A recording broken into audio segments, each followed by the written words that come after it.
6:01. Good morning. I'm Jonathan Schaefer from the Superbook.com sports desk. Harrison Butker kicked a 27-yard field goal with 8 seconds left that lifted the Kansas City Chiefs to a 38-35 win over the Philadelphia Eagles in Super Bowl LVII.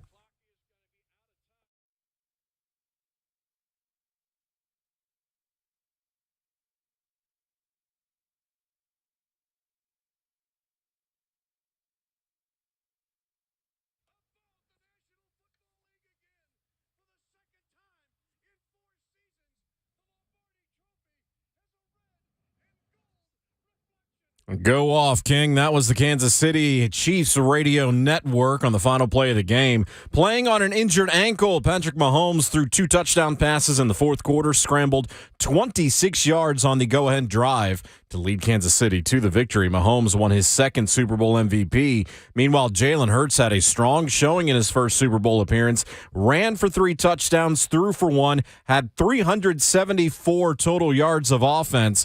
Hurts did have a fumble that was returned for a touchdown. The Eagles did squander a 10-point halftime lead.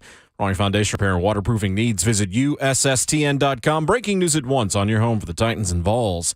This is 104.5 The Zone.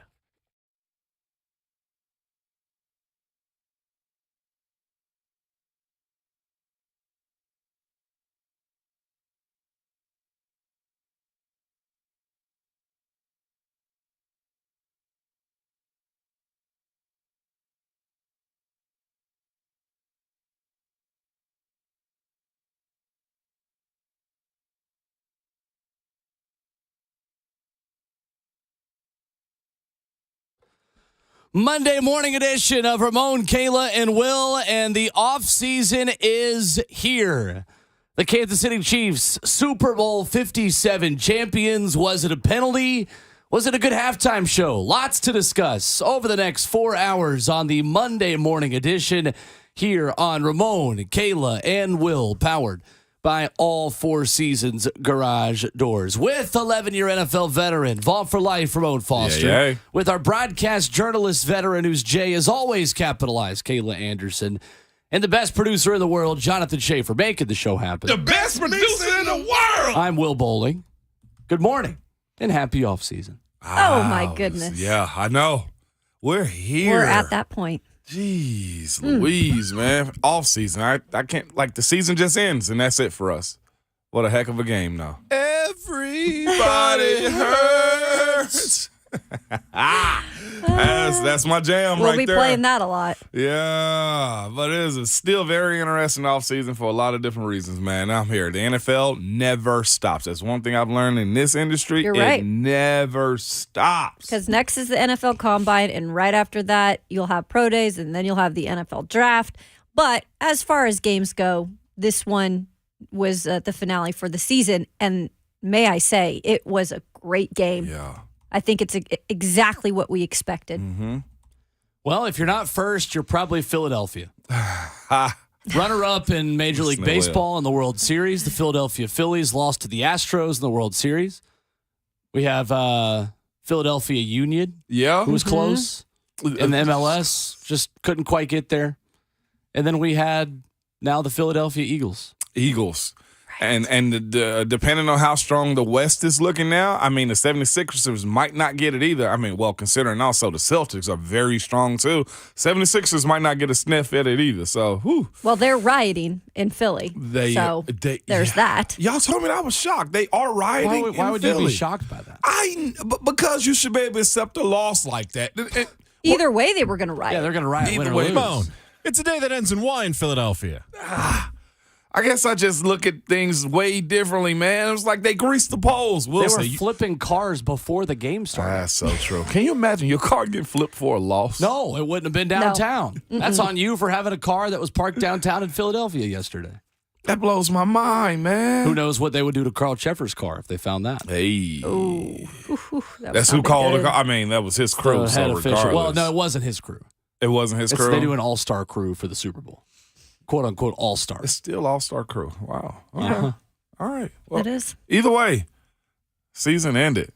I guess the call, no call is going to be the biggest discussion this week. I think so. Yeah. I'm not dwelling on that. I'm sorry. I mean, me either. I thought it was There's fair. always going to be something. It is. Are we not at that point now? Yeah, we are. Every game we talk about, we're coming on the air and we're talking about, well, if it wasn't for that call. Yeah. But do you think the refs intruded way too much last night? I didn't think they Not were really. bad last night. I actually was thinking to myself, this is a really good officiated game. There was a point that I was thinking in my head, wow, am I going to say that this is fairly officiated? And the last call doesn't change Yeah. anything for you. Well, no. I mean, I know it's controversial because I feel like there had to be something. Yeah. And I get if you're a fan or something of Philadelphia, you're going to be a little bit perturbed. Bradbury admitted it, though. His comments after the game was, I thought I was going to get away with it, but I didn't. And he said it was a holding call. There's probably somebody right now trying to steal his car in Philadelphia. It was absolutely holding. Because didn't we say earlier he got away with it? He did. Right. Yeah. And then So, they missed one earlier on Juju, too. Remember, he was going across the middle. That was a hold 100%. earlier in the game. 100%. And I don't even think that was a makeup call. If you look at that play, if he'd only just held on to him once, fine. I think they was going to let that one ride. But when he tugged him again, I was just like, oh, there's no fighting that one. You say what you want to about it. Any referee is going to call that one. yeah, And we knew Carl Sheffer's crew in the regular season was a 200 penalty crew. exactly. We had the discussion last week. You know who these referees are. You know that they're going to make a call in a pivotal moment like that. It's not the time anyone wants to see that call made, but you can't just change the rules of the game under 2 minutes or close to 2 minutes Yeah. in the Super Bowl. No. Only argument they had was the ball was, I thought, very much overthrown over Juju's head. Doesn't matter. It doesn't matter? It's holding, not pass interference. 5-yard penalty is The what penalty it was before the pass. Okay, so all right, Carl for Sheffers, sure. if you hear the indication he gave, was before the pass was thrown, holding defense. Holding defense. Golly. I mean, technique gets you. I mean, bad eyes get you right there. Like it can happen at any position almost. I mean, they called a hands to the face on Ndamukong Suh, I think second quarter. It was a hands to the face. You can't have your hand underneath the guy's neck and holding onto his face mask. I mean, all the calls that they gave, I thought were very much justified. They missed a no call, I think third quarter or whatever it was. Other than that, it was fair. It and the wasn't reviews. Yeah, and the reviews. I did think, though. Okay, interesting. The Devontae catch on the sideline, I thought it was a catch. I initially thought it was when it rolled. You know what yeah. You know what I thought about when that happens? What was that? I was already thinking back to the last game. Well, he got that one, so we're not going to get this one. That's so true. From the 49ers game. Yeah, I just thought about that. Oh, my gosh. 615-737-1045 if you want to jump in with your takeaways, with your proclamations after yesterday's Super Bowl. Jalen Hurts, solid effort for him. We'll dive into in Patrick Mahomes' resume already. 6 years in, a two-time Super Bowl champion and two-time NFL MVP at age 27 is not bad at all. No. That's for sure. Pretty good. Keith Bulluck will join us this morning at 8:20, then Troupe at 9:20. As we'll get a couple of former Titans to react. I know Keith thought it was not a penalty. And anybody that you followed on Twitter last night who played defense in this league Kevin or Byard. any league at any point did not think it was a penalty. They didn't. Elijah Molden tweeted that it ruined Did Elijah the game. too? Yeah, and so did Kevin. KB said it ruins the I game. saw Kevin Byard's, but I said it ruined the game. half of the defensive backs of the NFL, I think, had an opinion on this last night. Of course they did. We should have had one of them on. I know. That's a penalty, y'all. In my eyes, slow version or not, when you see Juju get grabbed, and then he grabs the Then shoulder. he grabbed the shoulder. So it was the tug. Then the shoulder too. No, it didn't. It didn't stop them from winning the game. Like Philly defense couldn't stop them from driving. Right. I mean, so what are you gonna do right there? Mahomes got hot with a bum ankle. So there's a lot other things that went down because of that. The reason they lost that game. We also have some people trying to slander Rihanna's name yesterday on Yeah, social not media. having that, and I'll fight anyone. Not in the year. Not this year. Come at me. So please call us if you want to have the wrong opinion that the halftime show wasn't great. I thought it was good. We'll I thought it give was him a really platform. We'll give him a platform for it. Are we discussing this now or are we going to wait? good. I mean, we're going to wait. Okay, because I have some thoughts. You got some thoughts? I got some thoughts too. I can't wait to discuss You see, this I'm one. wearing red today. Like a real one. Yeah. You feel me? Like a real one right. this morning representing. And I'm not even really like a Rihanna guy, but it was good. I thought it was very solid. Yeah, we're going to give Considering- them a platform just like the floating platforms that were in Phoenix. I did enjoy those. I was like, okay, that's different. That's kind of scary. cool. It looked like Super Smash Bros. Yeah, it did. And you could actually see it did look It looked like that. Super Smash Brothers. Where's Pikachu? Somebody had a picture of it was like Zelda doing like a kick Yeah. onto Rihanna, and then Kirby is like floating around over here. Different kind of Kirby than ours, but yeah, it was pretty funny seeing all the tweets. So Shafe stopped by last night too at halftime, and it's hilarious because he was. What'd you say, Shafe? When the Sirianni first at the kickoff, the national anthem. So when I saw Sirianni cry, because I went to 2 different functions last night. Oh, here we go. So when I saw Sirianni cry, Wow. How's bragging, Cam? oh, hey, I was invited to 4, so eat it. So Whoa, how's bragging camp going? So when Sirianni started, it's going great. So when Sirianni was crying during the anthem, the first thing and the only thing that was in my mind is that Ramon is going to clown Sirianni for crying during the anthem. So funny. As you should. Do you know the story behind that? No, I don't. Okay. Don't give me something super So sympathetic because I want to joke him. So he's been he'd always visualize like before games. Okay. He would listen to Whitney Houston's epic national Yeah. anthem and visualize himself being in the Super Bowl one day as a head coach.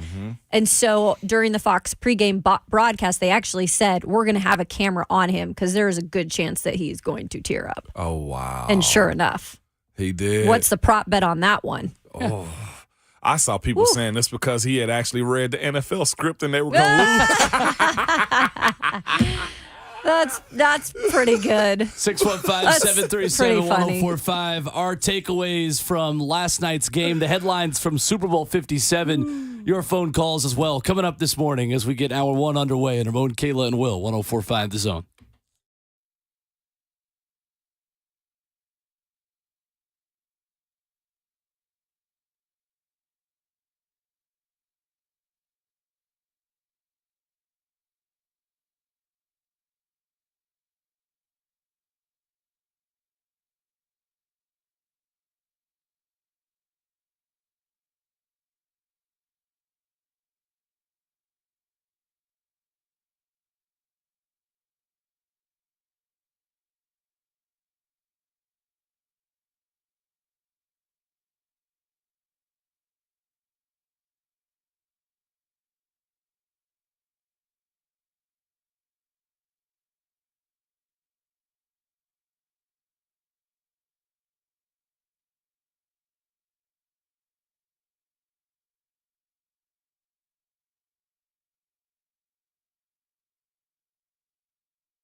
I told y'all this week, there's nothing that's going to keep me off that football field, and I just want to shout out my teammates, man. We challenged each other. It took everybody to win this football game. So shout out my teammates, baby. We're Super Bowl champs, baby. Let's go.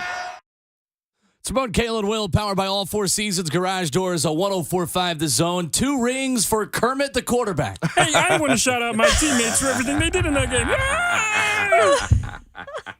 Congratulations to Miss Piggy as well. It's Ramon, Kayla, I and know, Will, right? Oh, God. powered by All Four Seasons Garage Oh, Doors. boy. What? Huh? Ramon Foster, Kayla Anderson, and Will Bowling with you. Did you hear Kelsey? He's so funny. Oh, we'll get there. Oh, we'll he's get so to it. funny. Goof. What a goof. I love him, though. I kind of like him, though. No. I do. No. Can't Why? No. I like idiot. him. But he just won the Super Bowl. Yeah. You gotta Okay. let him roll with it, man. No, but And he he beat rolls his with brother. it in like week 8. He brings the same energy to like a week 7 win over Denver. Like I love it. That's my I guess the same people that doubted Georgia also doubted the Chiefs. Idiots. Oh, I mean, Oh, there, boy. there Just say was a things. portion of it, though. No, there was yeah, not. no, There was not. Will. There was some. Look, there was Yeah. a chunk of people. I mean, everybody I talked to, I'm taking the Eagles. I'm taking the Eagles. Eagles, way more talent. I'm taking Way the more Eagles. defense. All of it made sense. I picked him at the beginning of the playoffs.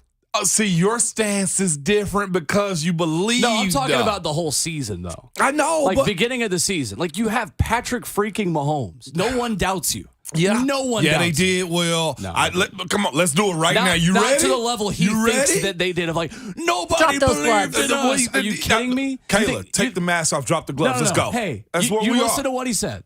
He yeah. said nobody believed in us. I is do. what I Travis do Kelce feel said. like can believe it was that. Nobody? Yeah, I can feel believe like it that. was Absolutely majority. not. He was That's talking about ridiculous. this specific game. And That's what I feel like he was talking I'm about. with you with that. I think he also means like this season though too. They're a 1-point underdog. They had 1 point. Well, the entire season, of course, and this is the thing too. Athletes will paint any picture Yeah. in their brain To get too. You know themselves this, Will. Riled Oh, up. I know it. You I know don't have this. to. I don't have to like it. I know, but I'm like calling it out on 2 different fronts for being stupid. no. Oh, I it's like not that. stupid. I Let's- like that edge, man. I do like too. that. Okay, now let's run down a little bit. You got Mike. Let's start with Miami Dolphins, dog. What? Why? They what were are they? fire hot before Tua What do got the hurt. Dolphins have to do with this? They were about to upseat the Chiefs. Like there was a portion of this season where they were about to like upseat the Chiefs. Let's go to Saint in their division again. The Bills. Let's not act like the Bills didn't have the biggest parade of anybody Oh wait, during remember this the season. Bengals? I ain't even. I'm glad you said their names because I didn't Remember, even want to say it today, Kayla. What is it? Burrowhead? Burrowhead. Like, seriously, he owns him, remember? Like, there was a bunch of people like, I don't know, Joe Burrow's probably going to upseat Patrick Mahomes. Like, there's a new, even I said, I was like, have we ever seen anybody take over a hot quarterback like Patrick Mahomes? Like, Burrow was, he was double dutching. He's dominating. Yeah, him he was head-to-head. dominating him. Before the season, the Chiefs had the 3rd best odds to win the Super Bowl in the NFL. That's not doubting. Well, that's That's I'm not doubting. calling him some underdog story. That's Thank you. not They're what not I'm some calling underdog them. That is story. not what I'm saying. But you know, I'm not going to hate on Kelsey for using whatever fuel he wants to use, considering when it comes down to certain big games, I think people were picking against the Chiefs. most of the money was on Philly. Why is it being a Super Bowl not enough fuel? Like, for all the, like, I'm okay getting fuel to play somebody in week 8 or week 9. Like, sure, whatever. Like, do what you need to do to get hype about that. It's the Super Bowl. Why does anyone need more motivation to win a Super Bowl? You don't. You do. You don't. Yes, you do. You need way more because it's everything for one game. You lose and it sucks. Trust me, I've been there, okay? Tell yourself you whatever have. you want to tell yourself in the moment. Just don't Yeah. tell us. Like, we don't care. No. You won the Super Bowl. Don't make it about everyone who doubted us. Wrestling promos are over, buddy. Like, those aren't mainstream Well, maybe anymore. that's what he's wanting. Go. Hey, Chiefs Kingdom, you gotta fight for your right. Okay, that part's cool. Okay, Yeah, no I issue want with that that guy part. on my team, and I want him talking all the ish he can talk. Talk kidding. it.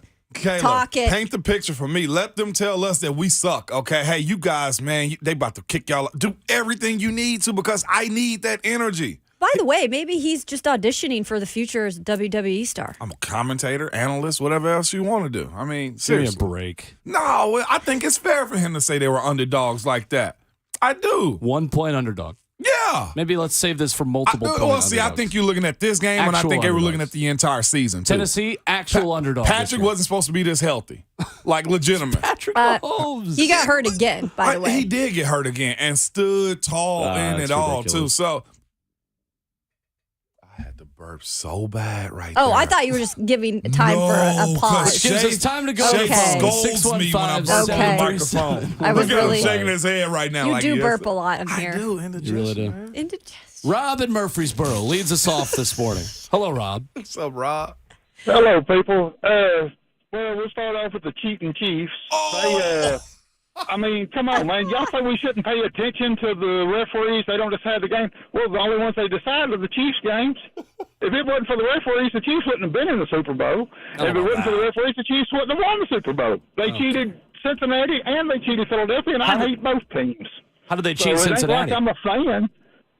The pushing Mahomes going out of bounds, giving them 15 extra yards, not calling the same roughing the passer. They hit Burrow in the head probably 5 times during the game. Not once was called. It doesn't take many calls to change a game. Everybody says that about football. 2 or 3 plays change it. That's 2 or 3 plays. Yeah, have a good one. Okay, it was 100% a late hit on Cincinnati. He just want to light the world on fire with that one. That was a It late is Monday. hit. It is.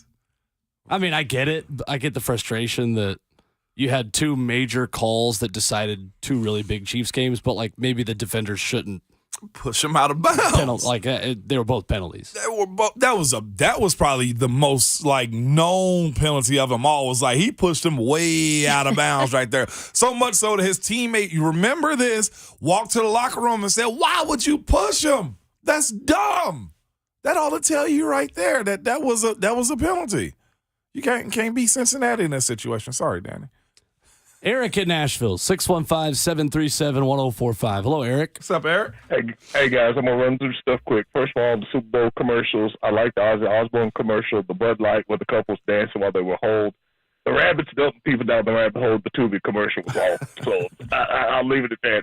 As far as halftime show, Rihanna, the way they did the stages, guys, they were dancing on Apple products. The way they had it split up. If you notice the light and stuff, Yeah. that's the way it was. And also the dancers in white looked like either marshmallows or people in pillowcases. In fact, I was kind of reminded of the movie Willy Wonka and the Chocolate Factory when they're in that room dressed in white where the kid shrunk himself on the TV, the Gene Wilder movie. That kind of reminded me of that. But as far as the game yesterday, it was nice to see a shot of DeMar Hamlin and Donna Kelsey in the crowd sitting next to Commissioner. That was kind of nice. But the field, and I know you're probably going to get to more of that, the field was terrible when the players were constantly slipping and sliding and stuff. Eagles fans were also mad before the game because there was apparently a problem with Xfinity showing the game to the crowd because it was like a lot of people couldn't get the game. They finally got it before kickoff. So, but I don't know if anybody was going to make it happen yesterday. I probably wouldn't have called the pass interference call, guys, because I think if there's stuff a lot worse, then you probably throw the bag. Yeah, he admitted he held him, but it's kind of sad that it came down to that. But as far as Travis Kelce, well, I'm kind of on your side a little bit. There were a number of analysts that were picking the Chiefs. Because I know before the game, Randy Moss picked the Chiefs, so did Steve Young, and there were other experts. A lot of people were picking the Chiefs because I heard a lot of that. There were a lot of people picking the Chiefs, so I don't get that Kelsey said disrespect and everything, guys. But all in all, it was a great Super Bowl, and you felt bad for Jalen Hurts. He was playing his heart out. He had the fumble where it was running for a touchdown, but it came right back and marched the Eagles down the field to get that touchdown.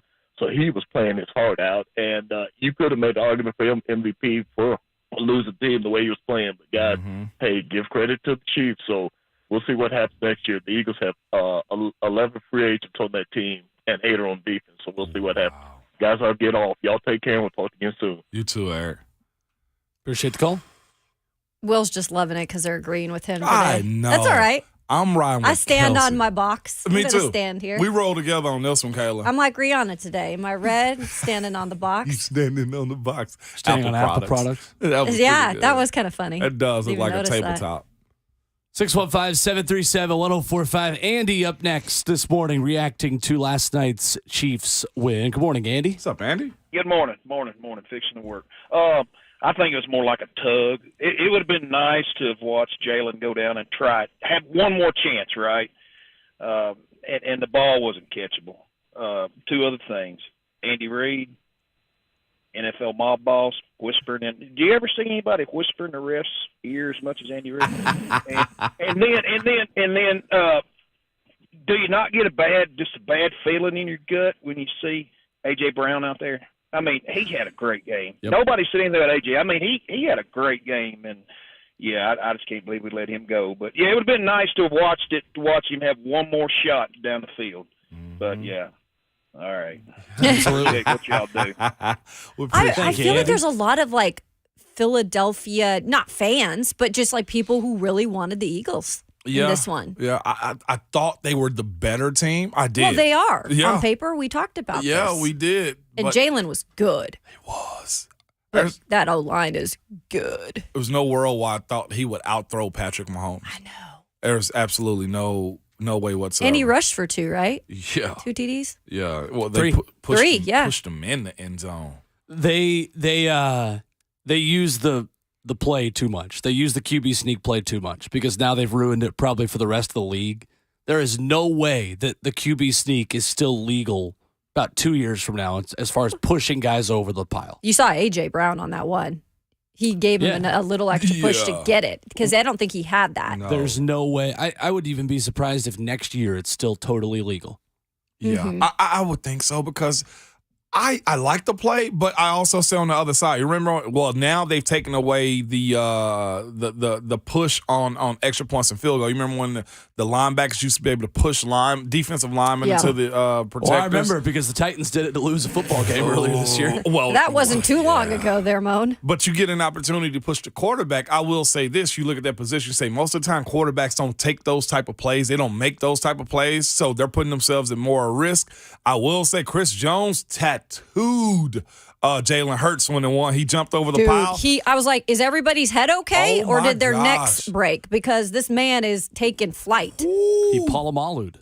By the way, that's risky. a bad man. Like, he just PTSD. looks like a bad man. He is. I looked at Travis and said, that's a bad man. he goes, I know. He cold-blooded, man. I got to give it to him. He one of the better defensive linemen I've gone against. And he was a young guy then. So imagine what he's like now. You know what I'm saying? So, yeah.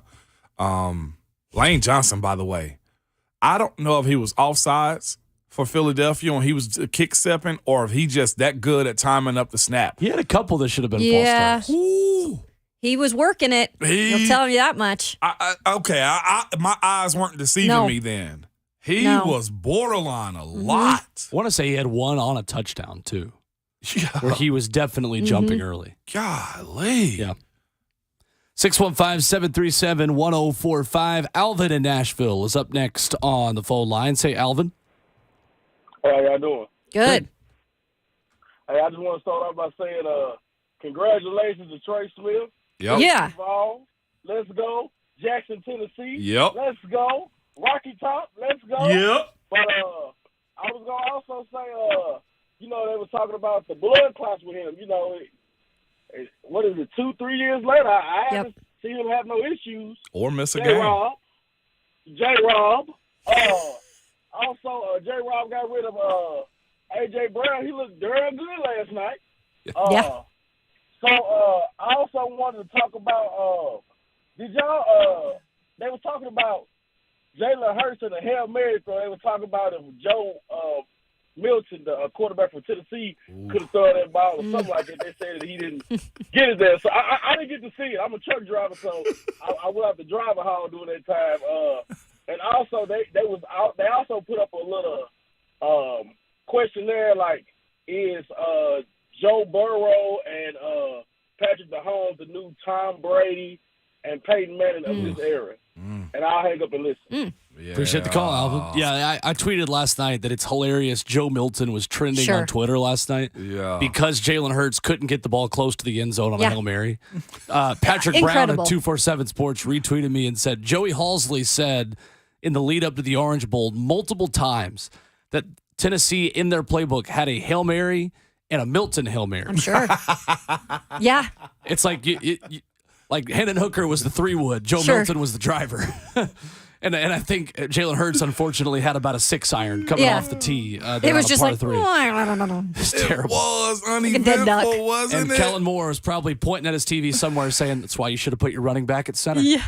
Should have tried my play. Okay. When you gonna grow up, Will? Oh boy, I still have that in my head of Zeke just getting freaking Just plummeted. blasted. Yeah, But the Brady and Manning thing annoys me. I can't do those comparisons. I really can't. You know we're gonna have to have it though, right? Because Y'all- everyone tries to make Joe Burrow like the Tom Brady, like game manager, like whatever. Like, I have an issue comparing anyone to Tom the Brady. start of their careers are totally different. Right. Let's start with that. That's true. Right? Yeah. One's the number 1 overall pick with a ton of weapons Yeah. all around Well, him. but I don't think the comparison's so much against the other quarterbacks, comparing those two against Brady and Manning, more than it is saying that those are two quarterbacks that will be competing for conference championships That's okay. and Super Bowls. I think that's more of what the comparison is. Not actually comparing them to Manning and Brady. Now, there is some with Mahomes and Brady because of the Super Bowls, and I understand that to an extent, but I think it's more that type of rivalry. It's a That there's rivalry two, yeah. comparison more. I like the. I kind of get that, I like the comparison like that though. but It keeps not us against engaged. each other. I don't like those. I do. I appreciate them because one, I lived in those types of things. It was like Brady versus everybody else. I think it's okay to have those back and forths because what else do you have to talk about Will on just Monday Night wants Football? no fun today at all. I'm Will confused. is thick in the mud. Look at his salty. face in the He chat. just wants no fun at all today. Many would say that's every day. No, goodness. you enjoy a good time, but he's I'm not here agreeing with for him it. on this. Nope. I'm like, yeah, I love the conversation between who gonna best who and who's gonna take over. Like, Save it for we're first gonna take. get to it. We're gonna get to it, but I do enjoy. Wow. Oh, there it is. I don't like doing Violence the at an surface all-time level, high. just like what No. everyone else is talking about. When- This ain't surface level though. This is deep. Deep.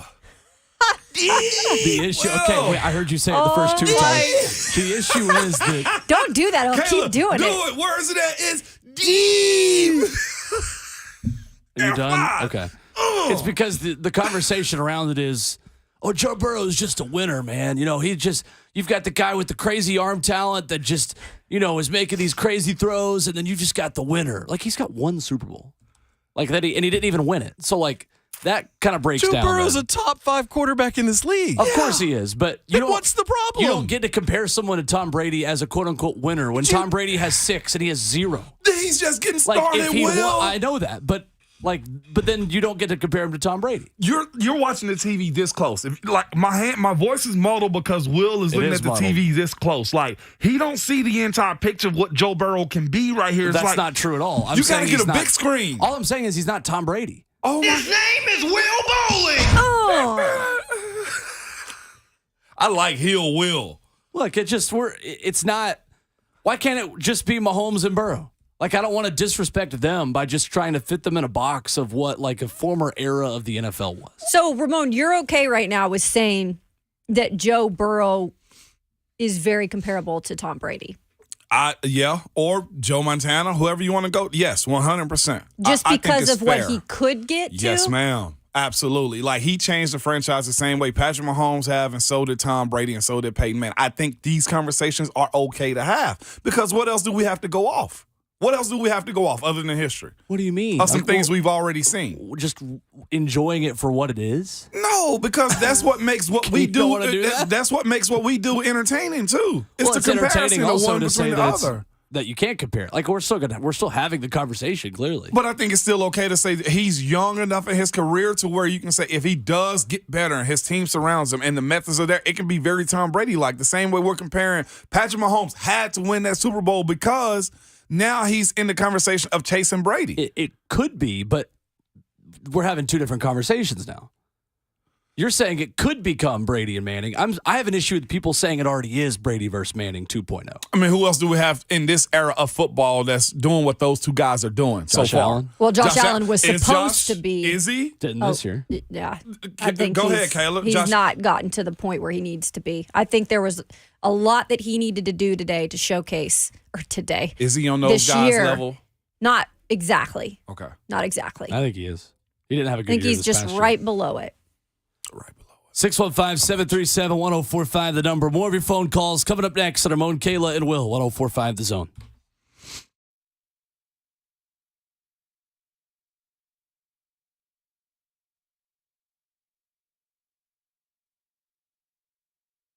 It's Ramon Foster for Window Nation, and Window Nation has the coolest deal ever for keeping you warm. Listen to me. Pay $0 down, make 0 payments, and get 0% financing for 24 months. That's 2 years, no interest. Plus, get 2 free windows with every 2 you buy with no limit.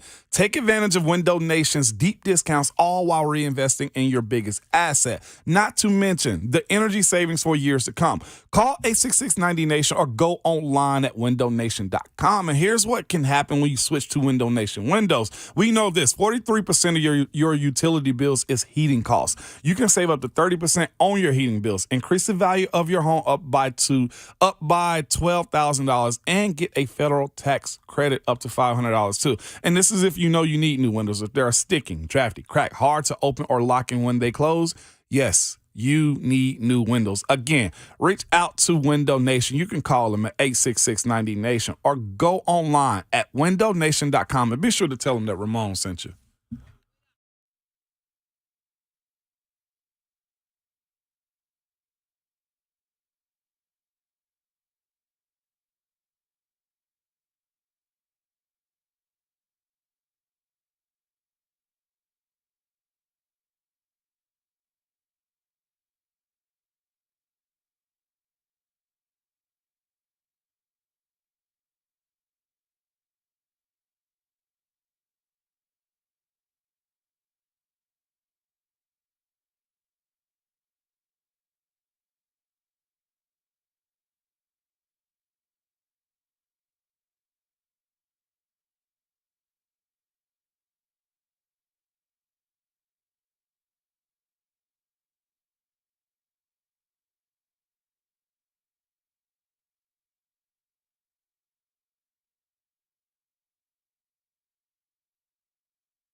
Hurts. This time fakes. He's back. He's looking deep. He wants A.J. Brown. And it's caught for a touchdown. A.J. Brown. Oh, yes. A.J. Brown got his big moment.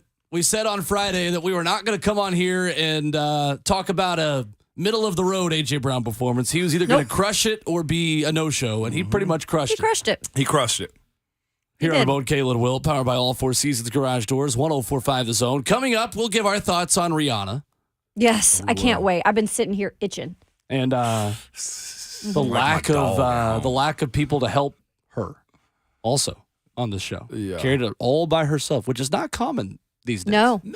But I think we were waiting for somebody to maybe pop in. Jay-Z. We can thank Kanye West for that. Coming up, Paul and Franklin. First up, 615-737-1045. Good morning, Paul. What's up, Paul? Good morning, everybody. How y'all doing? Good. Good morning. As the late, great John Daniels said, it's great to be alive and be in Tennessee. Look here. Yeah, That's right. Let's get to it. The very first caller talking about the Chiefs getting all the calls for the referees. Look, that was a push out of bounds. Absolutely was. First to foul. But I'm not going to call him crazy big record on everything, okay? It seems like they get a lot of the critical 50-50 calls more than they share. I'll just leave that alone. Now, get to the Rihanna thing. I think it was a great show. I love all types of music. I do wish they would start mixing it up. I think now we need to get a good old rock band in there, maybe like the Eagles or Guns N' Roses or something, and rock it up a little bit. I would like to see that more. But as far as I will say this, Big Ragu, for 35 years, I've always said the Monday after the Super Bowl should be a national holiday, Big Ragu. Yeah. I have lobbied for this. I just can't get the politicians on board, man, but I've lobbied for 35 years. I'm like you. I'm burping a little morning. I'm not at top of my game. I'm still full of cheese dip and chicken wings. You know what I'm saying? So, Paul. I ain't the top of my game, but, hey, I'm headed into work like a good man does. Look here. It's also a sad day, folks. Let me tell you. Football is over, Big Ragu. You know how I am. I just can't get involved in anything else. So for the next 7 months, I guess, Big Ragu, what I'm going to have to do is I'm going to have to watch the rerun of Tennessee beating Alabama about 2 times a week. About 2 times a week to get me over the hump. Perfect. But anyway, hey, God bless y'all. You too. Been a great season. And, hey, downtown A.J. Brown did his thing. Yeah, he did. All right, God bless y'all. All right. Thank you, Paul. I just say we don't show up to work, and then they're going to have to make it a national holiday. You and Paul going to take over the world. You hear me? We still have time, I guess, to walk out. I don't know what if we stage to walk out and be like, you know what? We don't want to work today, even though we're already up. Like our cheese is weighing us down. Like, Paul, I feel you, dog. Like those cheese dips. I don't know why they're not listening to you, Paul. I'll say this. Right? I ate yesterday knowing this morning I was going to feel really bad when I woke up.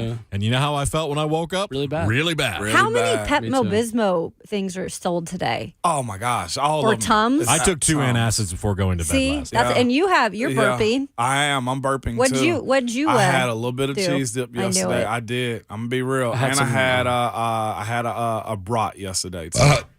Was that me? Oh, yeah. From a previous show. That's Will, me. Wow. what'd you have? My dad made a refried bean dip.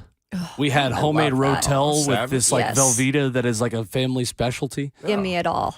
We had homemade guac. And Look we at had that. some a little bit of salsa. Okay. I made sloppy brisket. joes. You did? Man, how's bragging camp going? Pretty good. For a guy that usually pigs out on a day like yesterday, I had one setting at like 5 o'clock, and I didn't even eat after that one. I was just like, yeah, I'm good. I was pretty chill yesterday. That's good. Considering. Right back at it. But baby. it is kind of an excuse to eat a lot of chips and dip, which I do like. Paul does make a good point, by the way, that, and I tweeted this out yesterday, that this is 2 straight years of halftime shows that your parents probably hated. Yeah. Like they did them kinda, last year, though. Well, yeah, like. Oh, that was so like I good. said, like 2 straight years of halftime shows, your parents probably were like, who is that? Keep these halftime shows coming. Like that's I like love it. they're going to overcorrect, and it's like coming up next year, it's Bon Jovi. Like they're going to go way back to like the 80s. Who could Why not be just up? mix it up? I'm Yeah. okay with that too. If you want to mix in some Guns N' Roses or Yeah. so, and I'm mix cool it with in that. with some R&B rap, whatever. I just say make it good. Whatever the performance is going to be, like make it good. Like it's certain bands I didn't know. Like I didn't know a whole lot of U2 when they did it. That's just me though. Just a different era of people, though. Yeah. I mean, my mom, I mean, she loved U2. Yeah. But she's 60-something. It's a great band from my Yeah. understanding. Like I'm never with you, dove Mo, and I'm into not it. like the big U2 person here. And then they put their album on our phones like that. That was crazy. Yeah, that didn't go well. It did That not. mistake Did they really? back- oh, yeah. Yeah. On every This iPhone. was Why like, did I what not year? notice this? 2014-ish or Yeah, it was about 8 10 years ago. I never That's do crazy. updates, so that's probably why. You remember? You probably had it It's and just still didn't on know. my Didn't know phone. it? Yep. Really? Because it's the first song alphabetically in You're my phone. So when kidding. you plug in your phone to a rental car and it Yeah. like plays the first song automatically, it still plays the first song YouTube. from that On YouTube album. paper, I get the idea. Yeah.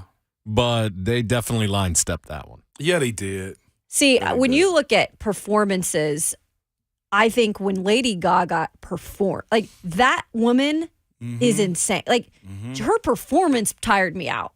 Except for this past week. What? She had somebody throw up on her. Wait, what? Yes. I'm not talking about that. But Gaga. Like, that's now not I'm the like, performance wait, I what? want to see. No, I didn't know that. I was just talking about the Yeah. Super Bowl What in the world are you performance. talking Oh, about? you didn't see the clip? No, and I don't want to. Oh my God, it's have been no interest. circulating. What are That you does not hit looking my- at? I didn't Ramon's look at it. algorithm I is just saw. wild. No. I didn't watch the Mom, video. I check can't your browser stand that. history, okay? Nah, I'm gonna put it on Browser. my work browser Hardly history. know. Coming up next, quarterback comparison Eric. from last night in a losing effort.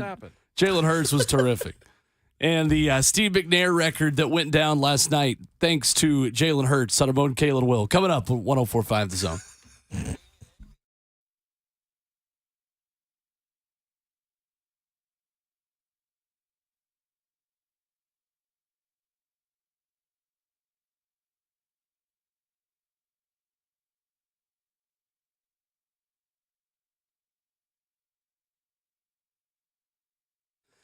Hey, are you having difficulty hearing conversation around the dinner table? You're out at your favorite sports bar, or even right now, is the volume of your radio turned up to a pretty high level? I want to introduce you to my friends at Brentwood Hearing Center. These are some of the early signs of hearing loss. Asking your friends, relatives, or work associates to repeat themselves. Maybe you were at a crowded party last night. You're asking people right across the living room to repeat themselves. And volume of radio or television, you're straining to hear it in crowded settings. So, well, make sure that hearing is taken care of, because hearing correctly is key to your quality of life. And if this rings a bell, give the folks at Brentwood Hearing Center a call and schedule an appointment with one of their 5 doctors of audiology.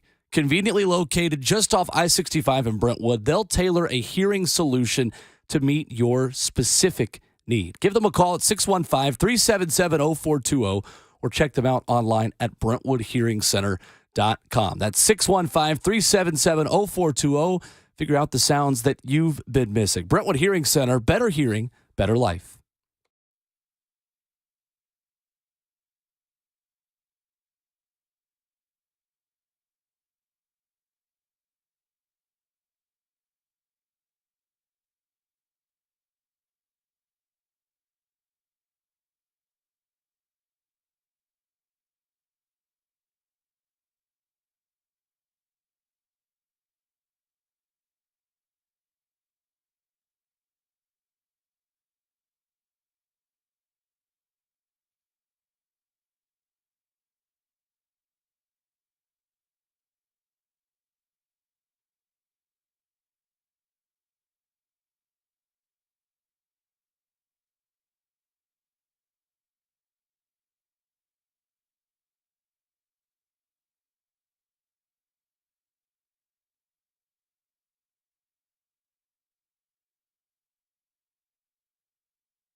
It is 7:02. Good morning. I'm Jonathan Schaefer from the Superbook.com sports desk. Harrison Butker kicked a 27-yard field goal with 8 seconds left that lifted the Kansas City Chiefs to a 38-35 win over the Philadelphia Eagles in Super Bowl 57. Clock is going to be out of time, and the pass is going to be underthrown. It's incomplete.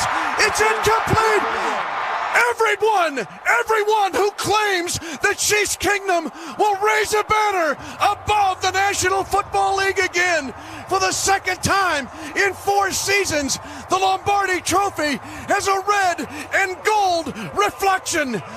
Chiefs Radio Network last night playing on an injured ankle. Patrick Mahomes threw 2 touchdown passes in the fourth quarter, scrambled 26 yards on the go-ahead drive to lead Kansas City to the win. Mahomes won his second Super Bowl MVP award. Meanwhile, Jalen Hurts, strong showing in his first Super Bowl appearance, ran for 3 touchdowns, also threw for 1, had 374 total yards of offense. He did have a fumble that was returned for a touchdown. The Eagles did squander a 10-point halftime lead.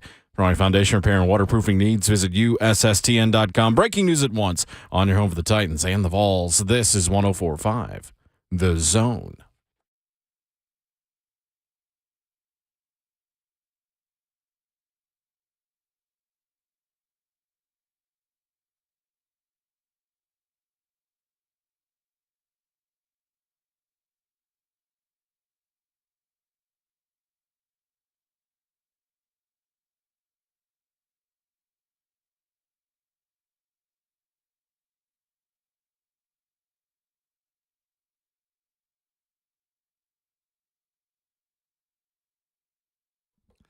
Monday morning edition of Ramon, Kayla, and Will is powered by All 4 Seasons Garage Doors. Welcome to the offseason.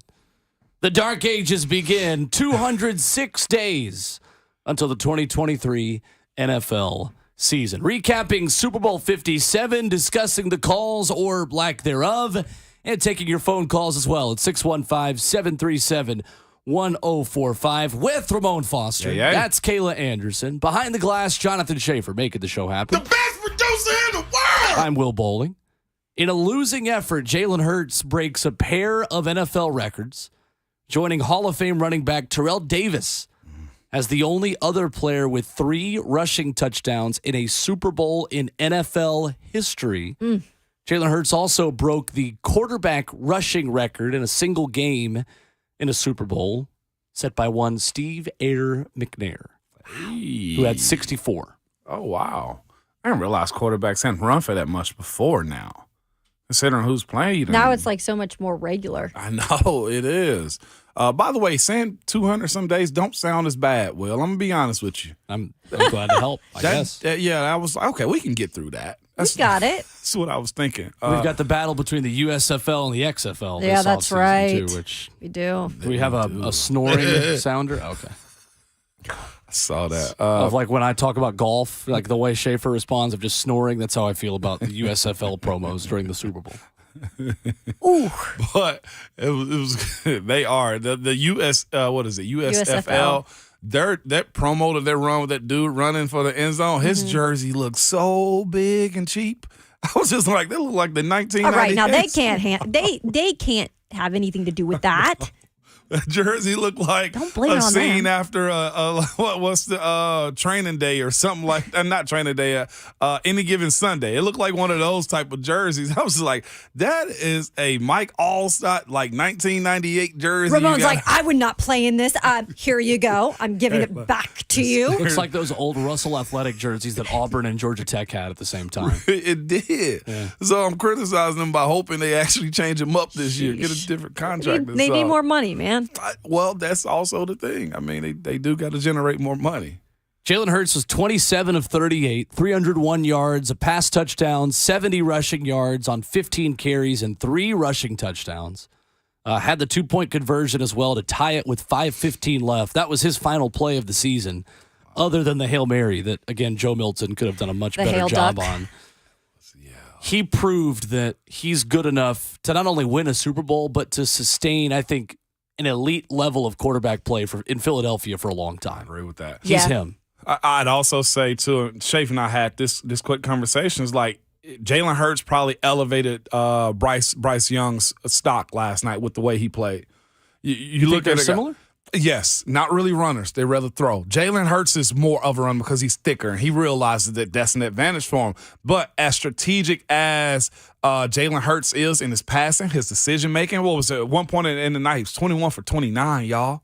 Like, he threw for 300-plus yards last night. Mm-hmm. I think Bryce Young is in that same, let me work inside of this box. He's not really a runner. He stays inside the confines of his zone, and he just dices people apart. That's what Jalen Hurts did last night, too. I thought Jalen was remarkable. And, Will, to your point, there was a lot of times in the game where I was like, yeah, Will's going to be right. Like, he will be the difference maker. If they win this game, it would definitely be, we'd be talking about Jalen Hurts being the guy that was a difference maker. I said last week that if he and the Eagles lost, there could be a lot of criticism coming his way, like, oh, he's not the real deal. I hope and pray that Eagles fans specifically do not go in that direction with that narrative, because this young man has all the talent in the world to bring this team back. Now, give the things around him, give that offensive line a lot of credit, because they allow him to do a lot of special things as well. Yeah, yes. And we don't know if Kelsey's going to be back because he potentially could retire. But, man, Jalen, he's good. And he's been through a lot. That's what I appreciate about him.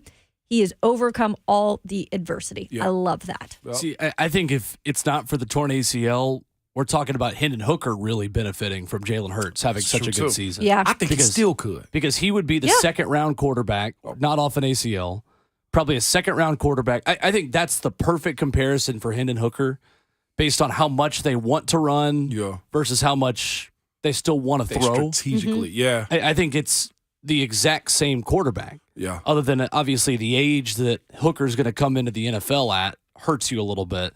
And then the injury hurts you a little bit, too, versus the situation Jalen Hurts had. How old is Jalen, real quick? What is he Jalen 26, 25? Well, he's younger than Stetson He's Bennett. 24. He's 24. Oh, God, yeah, he's young. He's young. No, he is. I know. He's younger than Hendon Hooker. 24. That's the thing. That hurts Hendon at the end of the day. He doesn't turn 25 till August 7th. He's a young one, yeah. He's a young I'm guy. a week older than, or no, never mind, a year and a week older than Jalen Hurts. Wow. You're older than someone?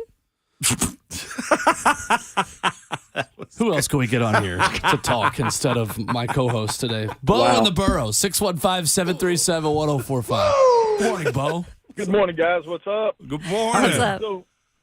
So I'm on the Kelsey train with Moan and Kayla, and I'm on the Will train with comparing Joe Burrow to Joe Montana, or that's insane. But at this point in time, but that's just one on each side for me. I do have something to say about last night. Please, guys, let's don't get it twisted. Hurts played great. Yeah, he did. But Patrick Mahomes is the Hall of Famer on that football field. Mm-hmm. He was the difference maker in that football game, as far as I'm concerned.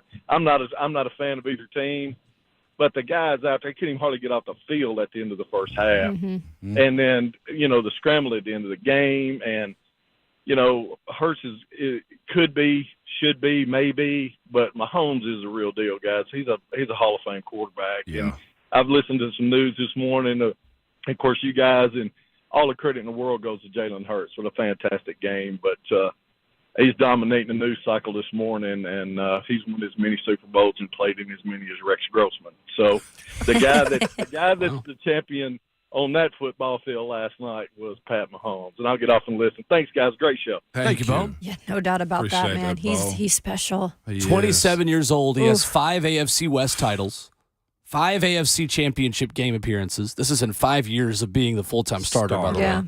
3 Super Bowl appearances, 2 Super Bowls, 2 Super Bowl MVPs, and 2 regular season MVPs. Mm-hmm. He's rewriting it. Like, he's in the conversation of comparison, Bo. And I think Joey B will be somewhat around the campfire too. But if Patrick Mahomes continues on, he's almost rewriting what quarterbacks have done recently before him. It's not even like we got to wait like generations of 10 plus, 15 plus years. Like, he's currently just writing the script right now behind Brady, and I think that's cool. When we picked our teams on Friday, in the back of my mind, I was like, I know the Eagles have the better roster technically, but again, you look at what Mahomes did in that AFC Championship game on the bum ankle, and then you look what he did in the Super Bowl, re-aggravating it, sucked it up. You know that thing was hurting. He even said it in some post-game stuff. Yeah. He didn't care. No. And he went and had that 26-yard script. Like, what was that? I'm like, how do you do that? Just Patrick Mahomes. But give a lot of credit to Andy Reid in that second half, making the adjustments that they needed to make as well. 615-737-1045. Jason up next this morning with us on the phone lines. Good morning, Jason. Hey, good morning. Thanks for taking my call. Hey, first I want to say, man, I'm so glad that Mahomes came back in the game because I'm sitting here as a Niners fan saying they fixing to go out the same way we did because back.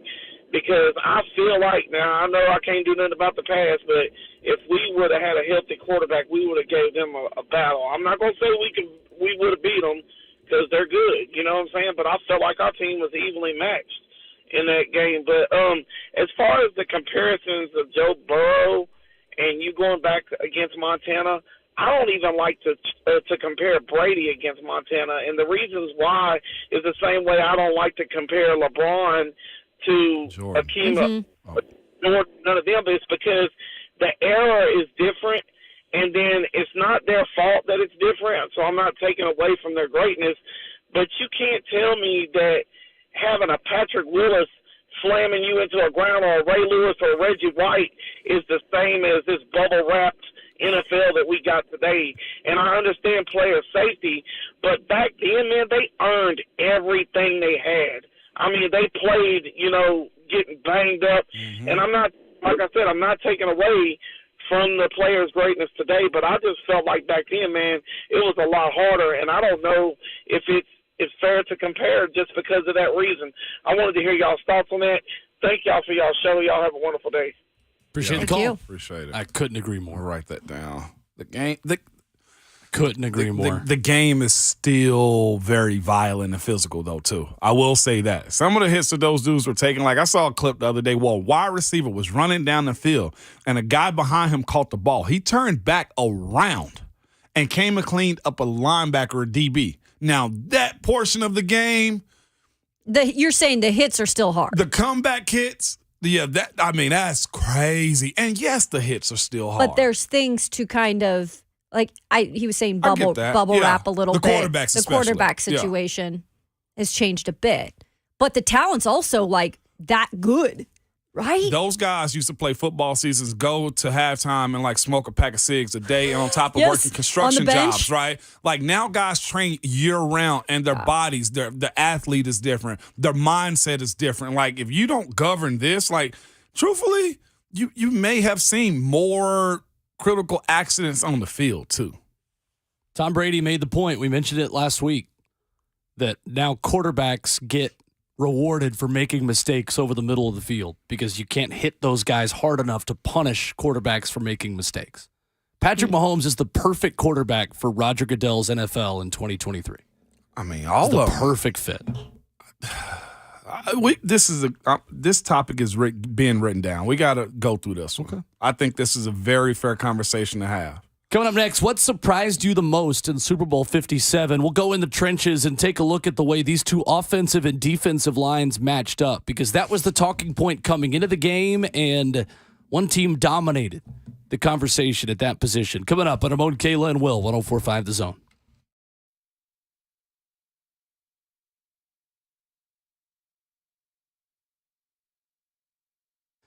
It may be cold outside, but that doesn't mean you have to take a cold shower. What's up? It's Will Bowling telling you about my friends at Lee Company who are offering you $500 off or special financing on tankless water heaters this month.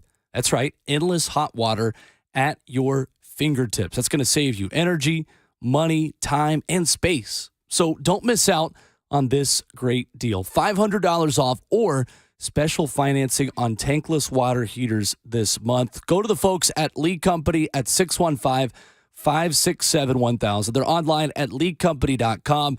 Do like I do and trust the folks who have been trusted in this community for nearly 80 years. They're open 24/7, and Lee Company is all you need for a reason. They'll do it all for you, including this great offer. $500 off or special financing right now on tankless water heaters in the month of February. That's 615-567-1000.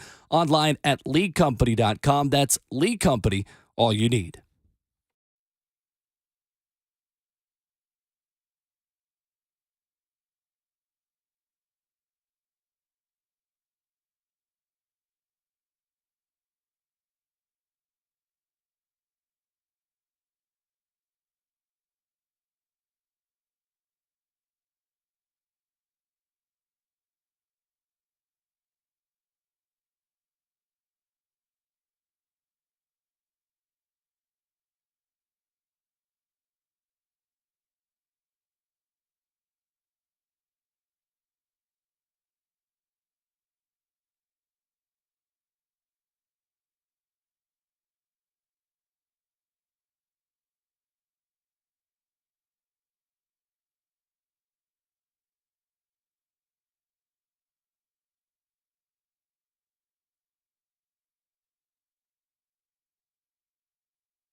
Siposs will punt. End over end, shorter punt. And Tony will take it low at the 35. Now cuts back to the right. He's got a wall set. If he can get to the edge, they need to block the punter. They do. Tony's at the 40, up the sideline. At the 30, he's at the 20. Tony with the block trying to stay in play. He's down to the 5-yard line. Tony ran out of gas on a 65-yard punt return. That's how it sounded on Kansas City radio last night. Kadarius Toney, the midseason acquisition for the New York Giants, with a couple of big plays in this game, including the punt return from Aaron Siposs from Australia. Siposs. Not Brett Kern. No, I was thinking, well, Brett Kern would have made that. It's about Kayla and Will, powered by All Four Seasons Garage Doors. Will Foster, Kayla Anderson, and Will Bowling with you. Yeah, I felt bad for Brett Kern. Me too. I really did feel bad for him. Maybe we're a little biased, but we're very biased. But still feel bad for him. And he was inactive too, you know, so he didn't even get a chance to play in that game. Was it you that texted us or you tweeted it out? Brett Kern wouldn't have allowed that return. Oh, like everybody. No, we were all everybody like, made the same joke at the same time. Come on, man. I know. And also, you want to talk about losing the game. I mean, that special teams got to be special. Like, every component of the game goes into you winning the Super Bowl, and that was a huge, clean return also. So, say what you want to, Philly fans. Like, you're riding and flipping cars. Like, your team cost you those emotions that you're dealing with right now. So, that's not on that holding call. No, those are just people realizing they live in Philadelphia. That's fair, too. They're like just angry, and this is a reason for them to take it out. Yeah, they always need an excuse. Once you get past the cheesesteaks, and then you're on. Aaron Siposs, by the way, would fit in really well in Nashville because he spells his name wrong. He spells his name Arryn. Okay. Which sounds like a Nashville influencer's child. Oh, jeez. Oh, boy. We're at this point. Like, you know, there's some girl named Erin Lynn running around right now. Arrylynne. Ooh. Whose parents are content creators, quote unquote. Can't wait till you name your child. I'm going to be like, yep, that's a bowling boy. I'm already saying you're going to have a boy anyway. Well, okay. Well, yeah, it'll be William Bowling the third. Yeah. Second. No, yeah. You're a second? Junior? No, you're a first. I never know how they do that. I'm the original. How you go from saying Don't you ever forget it? You won't let us either. You know what else you are? His name is Will Bowling. Hey, I love the drop That hit shade. so hard. Can't get enough of that one. Cannot get enough of that one, Kayla. Mm-hmm. Yeah, how do you go about naming your kid the second instead of junior? I don't get how that works. So the second is when it's not your, like you're being named after someone else in your family. Like so with RJ. Mm-hmm. Like if you were naming RJ off of someone else in your family, it would be the second. But since it's after you, then it's junior. Or you could be Stetson Bennett the fourth. Yeah, because he's named after 60 people before him. There you go. How much pressure is it when you're the fourth and you realize, man, I might have to have a Cinco?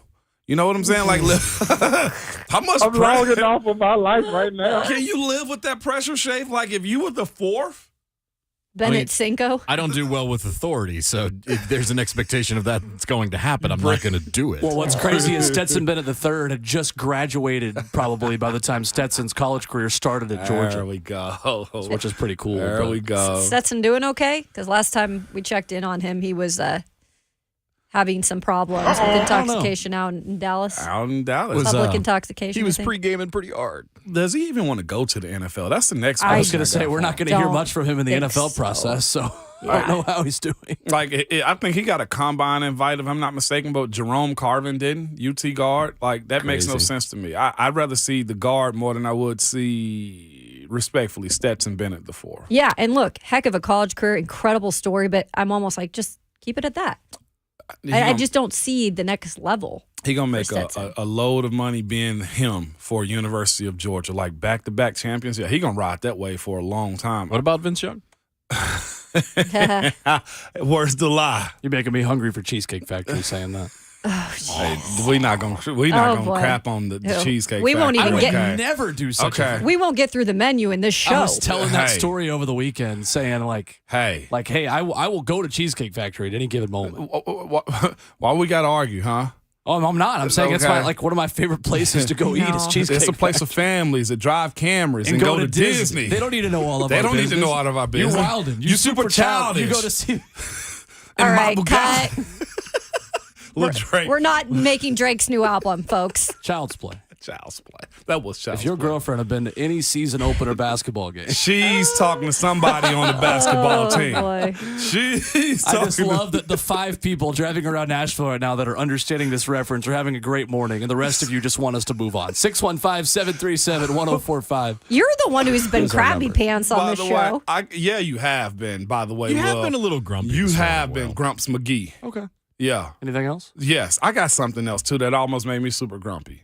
So, I was listening to somebody discuss Super Bowl foods, y'all. This is lightly Okay. over the line, okay? But it's clean. Is this going to make us sick or No, have it's someone not. It eating their would have breakfast? had I gone through with it, Does it okay? involve Okay. throwing Let me up? say this. No, you will not throw Thank up God. anymore, okay? I did see snakes on my timeline. I thought of you. Stop. Okay. Why would you Why continue? He's so random. Because You're a little random today, Because I Ramon. wanted to get them going. That's all it was. Random Ramon. I I get got myself going. Random Ramon. I drank extra caffeine this morning. I'm But And he had an oatmeal chocolate chip cookie, which he is bringing for us I tomorrow. just finished my oatmeal too this morning. But I heard somebody have a conversation about Super Bowl food, and they were speaking about condiments, foods, Okay. and stuff like that you're eating right during the Super Bowl. And one guy was like, they work in a food cannery business, or they had a family member. It's like, oh, you don't want to discuss that. And I was just like, I'm listening to the conversation. I actually changed it after I heard somebody say that there's a certain amount of insects allowed inside of food by the USDA. Okay. So I opened up a can of beans yesterday, no pun intended. Literally, okay? And I was unsure what that was floating in it. And I'm thinking, was it the conversation that made me think this? Or was it actually something floating? I threw the entire thing away, though. And I You had to just go said get, it wouldn't make us gag, and No. now I'm like going to be. Well, you should know that if you come to my house and eat, when you come to my house, that we serve ever clean happens. Oh, thanks. food. Appreciate okay? it. We serve clean. So those were clean food. beans that I They ate last night? were, and they were phenomenal. Were they not, Shay? Well, it's always good. Always. But what So I'm you telling opened you, up a different can. No, I went to the store and bought whole new cans of beans. Do you understand me? But I saw something floating. I was like, is it because of the conversation, I or think was in it your- actually? I think it was Wait. in your head. It was Wait, in my head. Those are beans was floating that around a in the dream and can. you like opened up the toilet this morning? No, I opened it up and it looked like little larvae, and I was just like, hey, man. Okay. No. Jeez Louise. What? Between the Lady I Gaga thing and then this, it's what are you doing to I everybody told this y'all morning? it They was- ain't feeling great. This is sports based, okay? Whatever you want to It's say. not- that's not the issue. It's that people are driving in with indigestion this morning. You're talking after about the food they floating had beans? yesterday. No, it wasn't beans that was floating. Either way, your guy looked out for his guest that came by yesterday. It's not a Oh, national yeah. holiday, but it is National Antacid Day. Is it? It is. Well, it Well, should he be. looked out for his guests. I believe, weren't we supposed to be guests like back Hadn't in looked out for October us for that yet then. barbecue? You know what? I You forgot know about why? that. I'm not even gonna make an excuse. It's happening, okay? It's 100% happening. I'm gonna lay it out. Well, I might do a seafood tower at the house. Is all I'm telling you. I might make You my need to do own a charcuterie board. I accept. Charcuterie board. I never say it charcuterie. right. I never say okay. it right. I Charcuterie. never say it right. I'm the You hostess were with close, the most. Jay. It's gonna be magnificent. I'm probably gonna He's get like, dry I The swear. out. hostess? Yeah, That's you? no, the hostess with the mostest. You That never you'd heard be that the host with the. Oh, yeah. Will, no, you're Yeah. ruining I'm it. giving you a hard You're time. ruining it, Will. CJ on Twitter, at Ramon Kayla Will, says, "It's me. Hi, I'm one of the 5. Thanks for the Monday morning Drake reference." LOL. Oh, gosh. CJ, you're welcome. You're welcome, CJ. You're welcome. Please and thank you. So what surprised you the most in the Super Bowl? Can I? Yes, I can say. I was about Yeah, to ask don't you, do can I that. say- And I asked you. Don't ask the question, I will Ramon. slap Just you. say it. No sacks given up by Kansas City. There you go. Yep. Over- Boom. Ain't no way in this world I would have thought like Philly wouldn't have got 3. I was thinking 3 sacks on them. 0 sacks on Patrick Mahomes, and they got pressure. He was a magician in the pocket, getting out of one of them on the run. I think, if I'm not mistaken, and I'm 0 sacks for that Philly defense. Orlando Brown Jr., I apologize. I didn't know you was gonna hold up like you did. You've actually That was probably earned more money impressive. now. It was. The thing that really surprised me, if you go down the rabbit hole of the way Chiefs fans feel about their offensive line, this is going to sound bold, but I promise you, it's accurate based on the stats as well. Chiefs fans feel about Andrew Wiley like Titans fans felt about Dennis Daly this year. Okay. Because Andrew Wiley had about as many missed pass blocks this season as Dennis Daly. Like, within a couple of misses, according to Sports Info Solutions, by the end of the season, he was like 4 missed pass blocks behind Dennis Daly Yeah. for the lead in the NFL this year. Andrew Wiley signed a 1-year, $2.5 million contract this past offseason. He was by far the weak link of that offensive line, and Hassan Reddick and Brandon Graham and Fletcher Cox had nothing. Hassan Reddick, or anyone else. 0 sacks, 1 tackle. People were picking him possibly to be the MVP. Yeah. And I get why.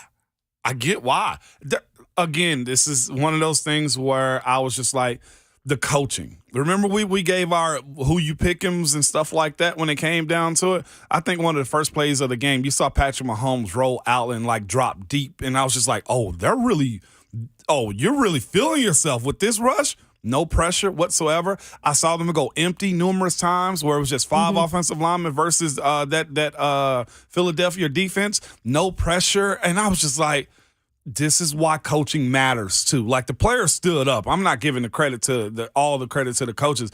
Those players, Andrew Wiley across the board, Trey, everybody stood tall in that game. You can tell Orlando Brown Jr. had it in his mind, get out of my stance and get back.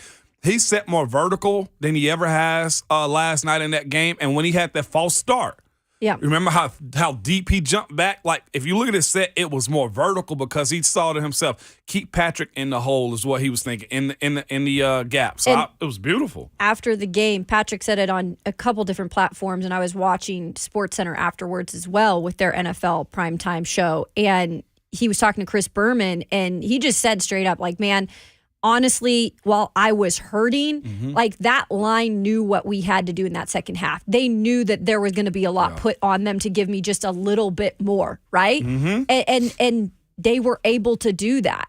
Whatever happened in that locker room at halftime, I don't know what it was, but my goodness, those guys came out and it was different. It was different. Well, one thing I want to point out about the halftime thing is that halftime was about 30 minutes. Yeah. A little under 30 minutes. And Ramon, you've played in the big game. You've had to sit for that extra long period of time. Do you think the fact that halftime was twice as long as an average halftime was able to help out the Chiefs because it slowed up the momentum of the Eagles? I think I said it. I'm not sure if you heard me, but I was more or less like, man, Patrick Mahomes got an opportunity to get a full rehab in.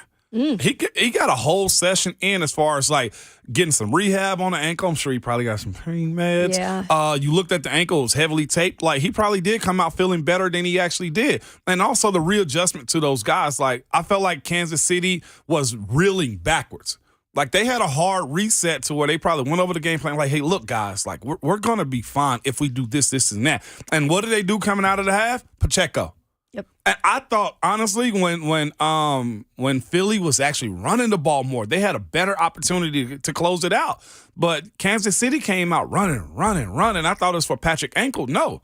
They just said, we're going to go right into the teeth of it. And they did. Pacheco. And they mixed it up, too, though. They mixed it though. up. That was Andy Reid's brilliance, and Eric Bieniemy, give him a lot of credit, too. Yeah, and he made sure to do that last night, too. It feels like that's why the last 8 teams who have won the coin toss in the Super Bowl had lost the Super Bowl. Is because those teams were so often getting the ball first after halftime, after a 30-minute break. Sure. And weren't capitalizing on that advantage of winning the coin toss and getting the opportunity to defer their choice to the second half. Point. Really good point. Kansas City had that maturity of going through those motions and having done it poorly against Tampa Bay. It's incredible. I think everyone in the NFL can take note of the way Kansas City just fixed their offensive line with a snap of a finger. Yeah. And no one else has Patrick Mahomes to help that offensive line, but devil's advocate to that is Patrick Mahomes probably hurts that O-line more than he helps it from time to time. The way he just kind of scurries around, that's what I was telling my family last night. It's like he just kind of scurries. Like Patrick Mahomes doesn't run. Yeah. It's like Stetson Bennett. You get irrationally mad watching him just dance around the pocket because he's literally just like a little mouse just scurrying around because his feet hit the ground so quickly. To your point, as an offensive lineman, you hate that. You do? You don't know where they're going to be at. It was times where we had to go through like practice sessions of just block, continue to block longer. Wherever wherever he's going is probably where the D line is going. So push him by. And, the worst thing you can do is have a smart D lineman that will quick fake you, going right, then come back left where the quarterback actually was. But yes, Will, that sucks as a protector of the quarterback, not knowing where your guy's going to be at. Which is, to my point, like Orlando Brown Jr. was setting more vertical off the line of scrimmage than actually kicking out because he was like, if I set vertical, Patrick's got to stay here. And Trey Trey will pancake guys right off the rip as well, too. Yeah, he will. Got him on the horn, too. And I'm sure he's probably sleeping a party, and we're going to try to get trades sometime That'd this be week. so wonderful. That'd Yeah, be definitely. great. Well, let's dive into Trey's performance specifically because you just always notice this guy. You do. Wherever he is. And from the number 262 pick, 262, maybe it's 226. From a late pick, from the number 226 pick. There we go. To a Super Bowl champion. We dive into the VFL who gets his first ring. Coming up next, it's Ramon, Kayla, and Will, 104.5 The Zone.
Join 104.5 The Zone and hundreds of other brave souls across the state for the coolest thing you'll do in 2023. The 23rd Music City Polar Plunge is coming up Saturday, February 25th at Nissan Stadium. Whether you jump or just put your toes in, you'll be helping us build a bigger, better, and cooler community for over 17,000 Special Olympics athletes. For more info or to register, visit specialolympicstn.org/polar plunge today. It's Ramon, Kayla, and Will, powered by all Four Seasons Garage Doors, a 104.5 The Zone. Ramon Foster, Kayla Anderson, Will Bowling, Jonathan Schaefer, our producer. I was waiting for you to come in. Keep it down over there. We already sang this song once. Yeah, I'm not hearing that again.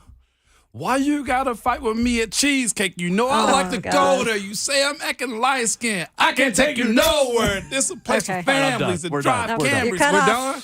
You're cut off. The beat did it for me. Who sang this? Drake. Oh, yeah, let's keep it that way. I can't. I knew it was coming and she did it anyway. Yep. See, but the thing you got to realize is I can't pull off rapping like in a public setting like you can. We got to have a karaoke night as an entire Let's studio. do the barbecue first. Yeah. Okay, let's take baby steps since that's what it is. Okay, that's real. And then we'll work, or just put it on one. Big karaoke guy. Me too. Huge. Love it. I got a place in mind we all just wig out. They've done stuff there before. Brooklyn Bowl. We should just do karaoke. Can you just rent a night karaoke machine? I got the speaker and everything. If we at the want to crib. go to OG Nashville, you go to Miss Kelly's and Printer's Alley for karaoke. Oh, Miss really? Kelly? I thought it was at Santa's bar. Oh, no. Santa's bar. Yeah, there's a Santa's pub. by but the that's- Nashville SC. All Santa's? Miss Kelly's is the place to go. Miss Kelly's. It's huh? underground. Okay. It's got like $2 Jello shots, I think, or something like that. Look at Like him. it's People like, still do Jello shots? Well, they're good. Oh. This is again where Ramon has to introduce himself to the fact that we tailgate all day for the games that you played in. Exactly. It was like Ramon, when we went to the Tennessee Florida game. Ramon's like, y'all really drink like all day, and I'm like, yes, people do. That's what fans do, Ramon. And usually with Jello shots. At UT, they're orange. Yeah. Oh, this is all new. Keep learning me, Will. We'll get through this. Like I said, baby steps. Gotta teach you something. Congrats to Trey Smith, Super Bowl champion. Pick number 226 by the Kansas City Chiefs, and good for him, man. Good guy and an equally good football player who deserves the best. Yes. Really good game. Has some great seal blocks on his pulls. Passing game was really good. Working, like you said, besides Andrew Wiley in itself is always going to be a challenge. But Trey solidified himself as a starter in the NFL, man. That is phenomenal for him, for a guy that we knew had all of this. And I think almost every Tennessean or fan of the Vols or fan of the Titans were at a point where you were just saying, He's there. he's there. Yeah. And then you allow Kansas City to come get him, and now this dude's a Super Bowl champion. That's his pathway. It was meant for him to go that route. I know he was upset. Sure. I saw his tweet. Will not forget that tweet that he tweeted out after going, that late and everything. And the appreciation, we speak of Andy Reid just saying, screw it. We got us a ball player. We know he's first round, second round caliber talent. And we're going to work through this medical. He never had an issue with it when they figured it out at UT, which is always the thing. Sure. But this also, and let me soapbox real quick and I'm going to hop off. This is also to the fans that always side with the team. Like, a lot of the time, your team in their front office get it wrong, or they just become lazy too. You know what I'm saying? Like, and I think Trey's situation was a bunch of teams just was going to be lazy about it when Tennessee told everybody the methods in which they used to get him through that. I understand low to no maintenance as a thing in professional sports. Like, we don't want to deal with it. That's fair.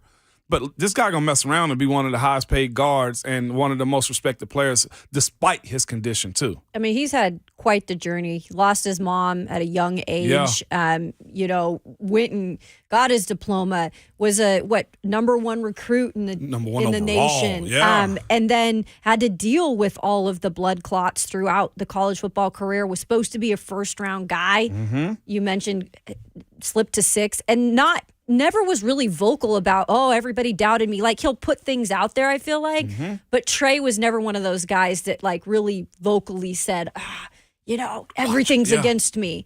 Kind of opposite of Kelsey, right? Hey. I still love Kelsey. But man, shout out to this guy. To be a Vol for you guys, the VFLs, what a proud moment for him Yeah. to in his second year? Mm-hmm. second. Be a champion, and that's incredible. And what I liked about Patrick Mahomes, what he said last night, I thought this was really cool. Former WSU Coug, Jalen Watson, cornerback, also getting his Super Bowl ring in his rookie season. Yep. Shout out to him. Patrick said, I want to celebrate it with these guys that are young and just really take it in and see them celebrate it. I thought that was really cool. You can't take it for granted. Trust me. And I think for the Titans fan that has no interest in the Titans going with an interior offensive lineman early on in the draft, Creed Humphrey was a second-round pick. He's the best center in football now, maybe other than Jason Kelsey, but Creed Humphrey is among the best centers in football. Second-round pick at center. A lefty, too, ain't he? Left-handed center from Oklahoma. Trey Smith, sixth-round pick. I know the medicals, there's a different caveat to that. So you can't just say, oh, you can go get that guy in the sixth round. Like, no. Trey Smith's a first-round talent if the medicals all work out. It just goes to show that the Chiefs spent 0 first-round picks of their own on that offensive line and gave up 0 sacks, the best pass rush of the NFL in the Super Bowl. Incredible. With a quarterback who is known for taking a lot of sacks. Yeah. Because of what he does. That's impressive.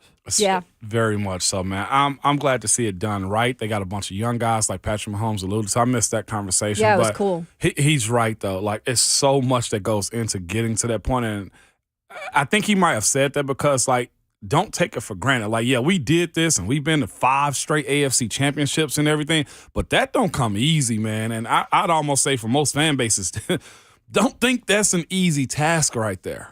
Like, they still really hadn't broken up the two-headed monster of Bieniemy and Andy Reid. Like, that doesn't happen in today's NFL. What was it? You said Philly's guy is potentially going to Indy? It looks to be the case. Yeah. Bieniemy was emotional afterwards, too, when they were walking on the field. I saw Andy with his arm around him, and Bieniemy looked very emotional in that moment.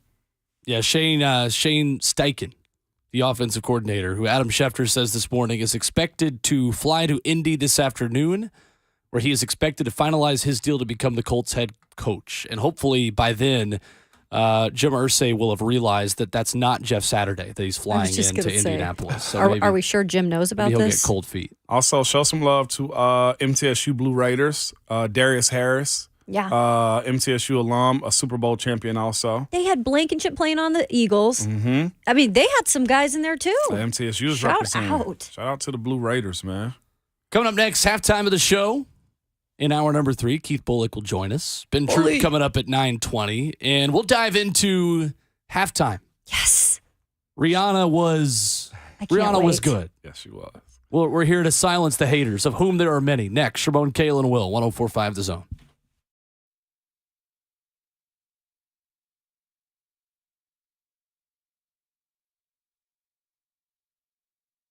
It's Ramon and Kayla for Old School Vapor. You know, as a former professional athlete, I have aches and pains that I deal with almost every single day. But now I found Old School Vapor, and they're hands down the most knowledgeable when it comes to helping me get relief. You are absolutely right. You know, you get into your 30s, you're like, man, we got aches and pains here. As soon as you walk in, Ramon, there is someone to greet you and guide you in the right direction. And this is what I love. Tell Zeus this. Pet owners, they have so many choices for your fur babies. If they have separation or travel issues, even on the 4th of July, when you get those fireworks, they got stuff for your dogs and cats and fur babies. Go shop Old School Vapor selection of over 200 legal CBD products from brands like Looper, Torch, Hidden Hills, and many more. And do you use Elf Bars? Old School Vapor has over 100 authentic flavors for only $18.99 each. And you can check out their other sales like buy one, get one free on select Esco bars, 25% off glass pipes, and 50% off smell-proof bags. And it's really easy to find them. Check them out on Instagram or just Google Old School Vapor to find your nearest location. Locations are 4 of them: Franklin, both ends of Spring Hill, Columbia, and more to come. Trust me, that's Old School Vapor. And these products contain nicotine, which is an addictive chemical, must be 21 years or older to purchase, and no sales to minors.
8 o'clock. Good morning. I'm Jonathan Schaefer from the Superbook.com sports desk. Harrison Butker kicked a 27-yard field goal with 8 seconds left that lifted the Kansas City Chiefs to a 38-35 win over the Philadelphia Eagles in Super Bowl 57.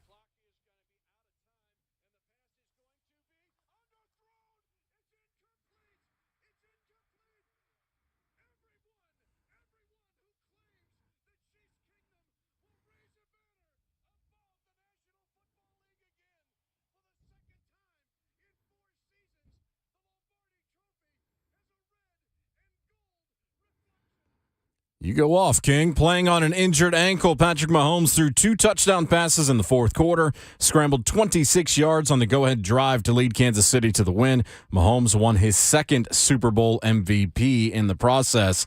Meanwhile, Jalen Hurts had a strong showing in his first Super Bowl appearance, ran for 3 touchdowns, threw for 1, had 374 total yards of offense. Hurts did have a fumble that was returned for a touchdown, and the Eagles did squander a 10-point halftime lead. For all your foundation repair and waterproofing needs, visit USSTN.com. Breaking news at once on your home for the Titans and the Vols. This is 104.5 The Zone.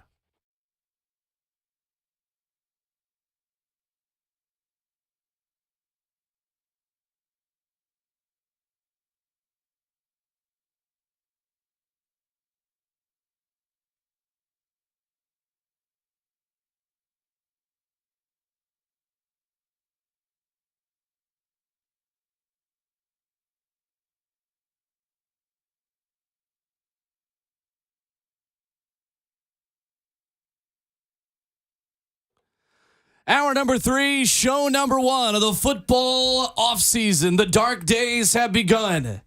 206 days until NFL football, but who's counting? On Ramon, Kayla, and Will, powered by All Four Seasons Garage Doors with Ramon Foster. Yay. Kayla Anderson. Don't ever put a dot over the journalist J. No. When you talk about Bad things not will Kyla, happen. but Kayla Anderson. And the best producer in the world, Jonathan Schaefer. The best producer in the world. Of the world, Craig. The world. I'm Will Bowling, 615-737-1045. We give the number because there are 2 opinions you could have had about yesterday's halftime show. And this show is on the right side of history. Rihanna deserves all of our praise and adoration. Yes, she does. Yes, she does. 2 straight years of Super Bowl halftime shows that your parents probably hated. Sure. If they don't, I mean, some parents probably were okay with it, right? Yeah. They might have been dancing. I didn't think it was overly revealing to some of the stuff we have seen before. You know, even on the white bubble people that she had out there, I was just like, I thought it was fair.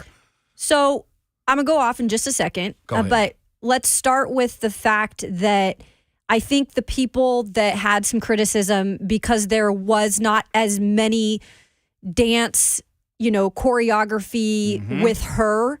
And also there weren't as many, wardrobe changes. We're used to kind of seeing some changes of atmosphere during a halftime performance. That kind of makes it, at least to the eye, look better. But if you guys saw from the start, she revealed that she's pregnant with her second kid. And I'll tell you this much. While I don't have kids, I have a lot of friends who have had 2, 3.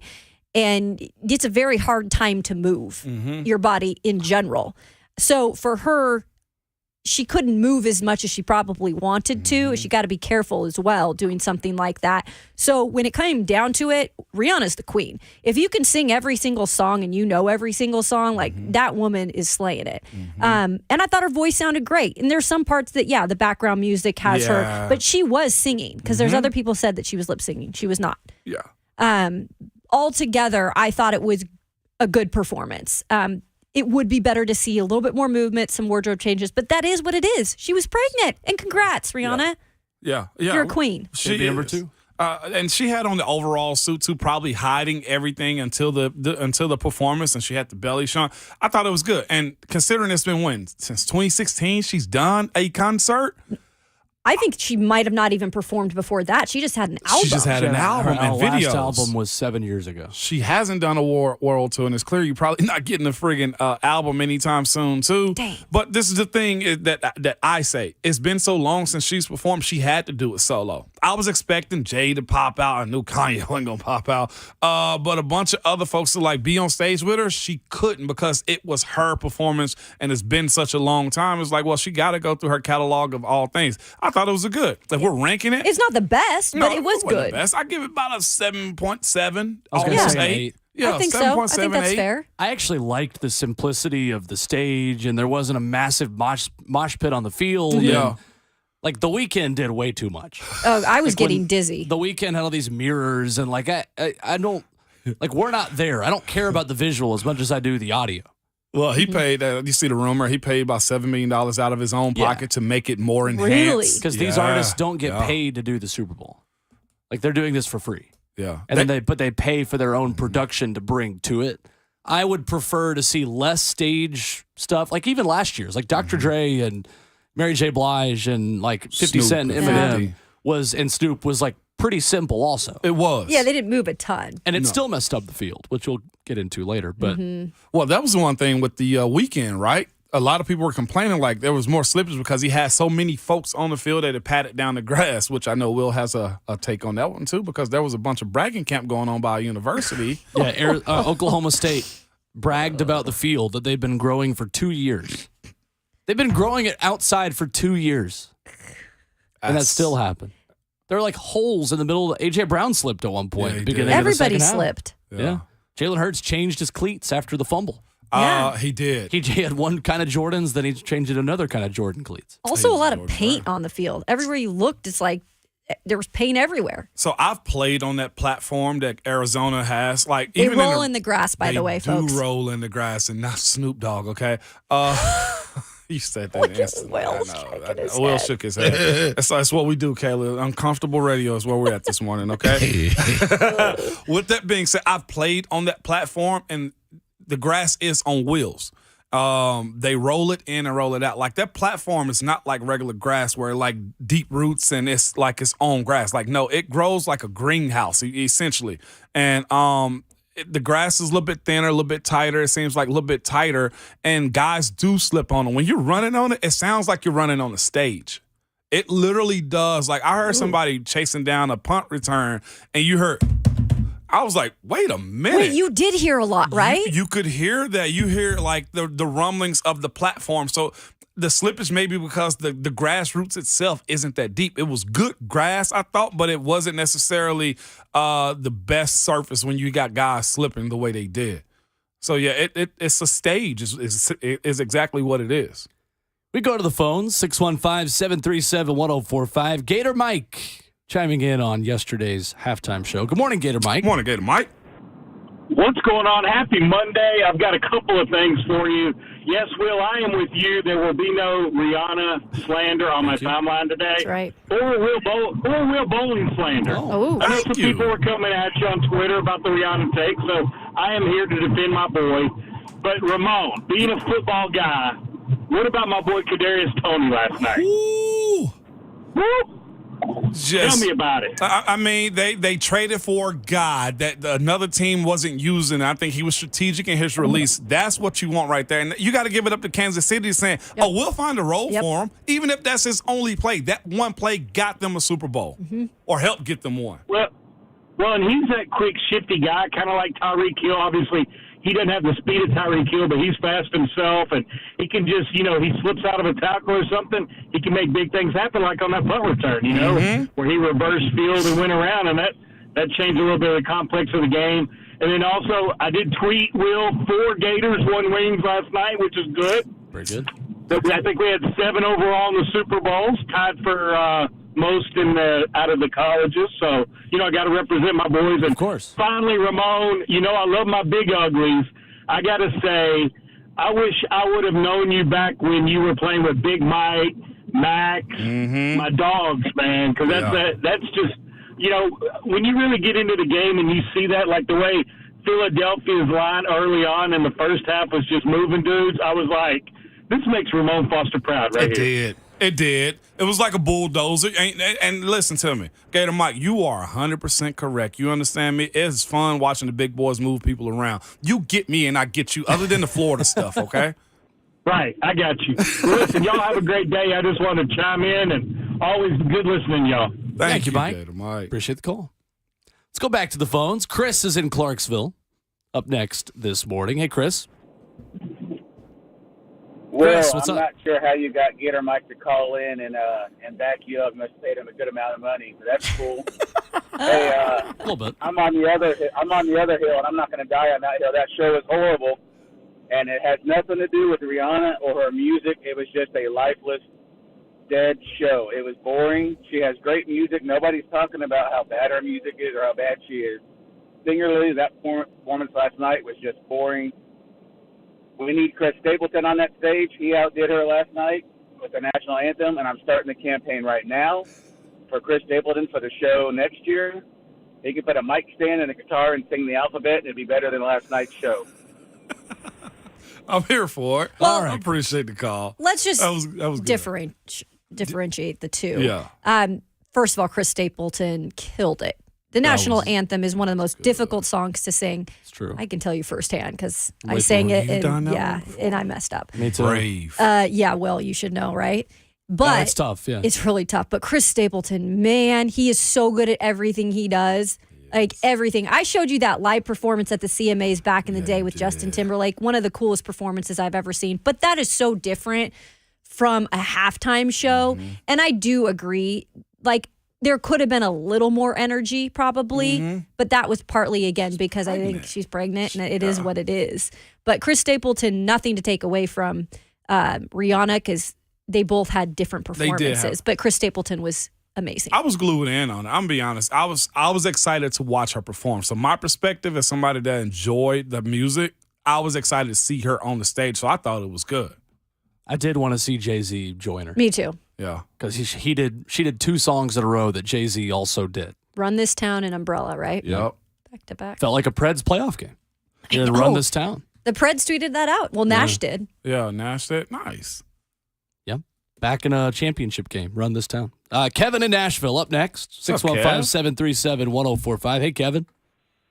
Hey, good morning, guys. So I wanted to get y'all's take on a pro and a con on the Rihanna performance. So the pro is, man, there's some tough fellas out there, no doubt. Our ladies are tough as nails, man.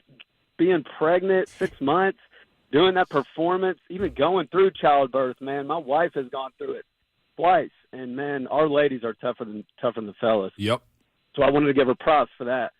But on the con side, and I wanted to get y'all's take on this. So, you know, I'm a young dad. I'm almost the same age as Rihanna. And one of the things is, like, with the kids watching, I wanted to get y'all's take on, like, her, you know, touching her private parts, smelling it, and then smiling. Like, there's going to be kids at school that see that dance move or whatever and replicate that stuff. And, I mean, I just didn't like that. And I wish, like, we weren't at a spot with the halftime show where it feels like it's like PG-13. Like, it used to be, like, fun and cool and like entertainment, awesome, but now it's like it's got a PG-13 switch that's on. So I just wish they would kind of touch that stuff up. So I wanted to get y'all's comments. Appreciate Thank you, Kevin. Feel you on that one. Yeah. You look at it different, right? Yeah, as you look at it different as a parent. You do. There's a lot of stuff on TV that we didn't have said in the 90s that is said and done that they've kind of loosened up a little bit. I don't know what was worse, that one or Terry Bradshaw telling Andy Reid to waddle over. Yeah, don't get me started with that post-game interview. So I feel you on that one. I respect your stance on that one too. So as far as the gestures made, but yeah. Yeah, I agree. I mean, it's a big stage to be. The cameras tried to cut away quick too. Yeah. It's not great. A lot of it, like I can go through. Is that the Janet Jackson effect? Maybe. Well, that's what I was going to say. Well. But that changed everything. It did change everything. But listen to Rihanna. What does she sell? I mean, sexiness, right? Makeup. Fenty. Billions of it. I can't get over that one. I've got a couple pieces of that. You do? Yeah. This is legit? Yeah, she's got some good stuff. See? Coming up next, Keith Bulluck joins the conversation. His thoughts on not only Rihanna, but also the holding penalty that he's on the record on Twitter was not the right call. I can't wait to hear it. At the end of this game, we hear from the former Titans linebacker Keith Bulluck coming up next on Ramon, Kayla, and Will, 104.5 The Zone.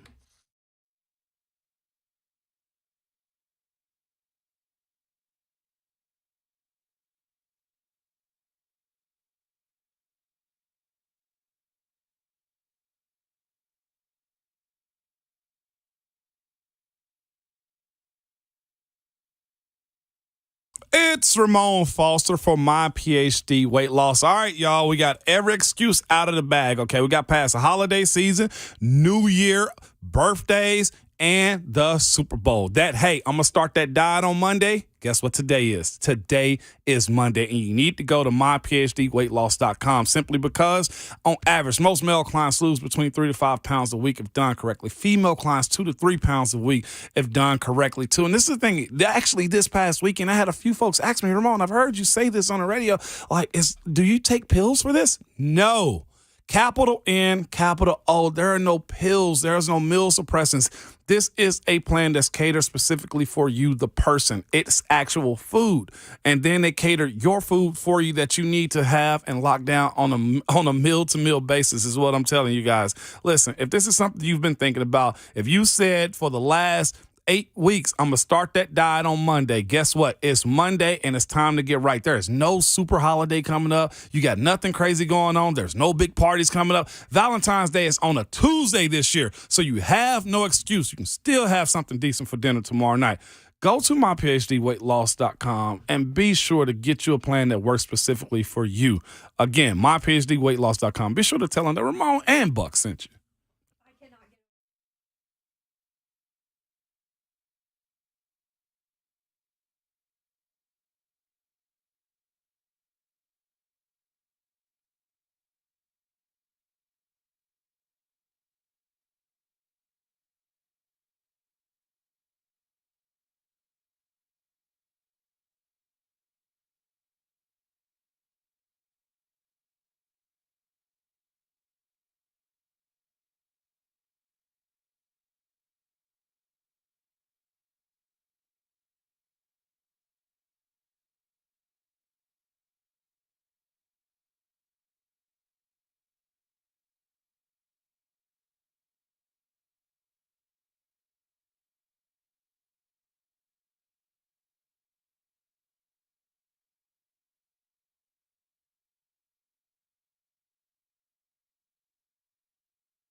It's Ramon, Kayla, and Will, powered by All Four Seasons Garage Doors right here at 104.5 The Zone. Ramon Foster, Kayla Anderson, and Will Bowling with you as we go to the Marks Payne Real Estate Hotline and check in with our good friend Keith Bulluck this morning. And Keith, we just gave our thoughts on Rihanna's halftime show.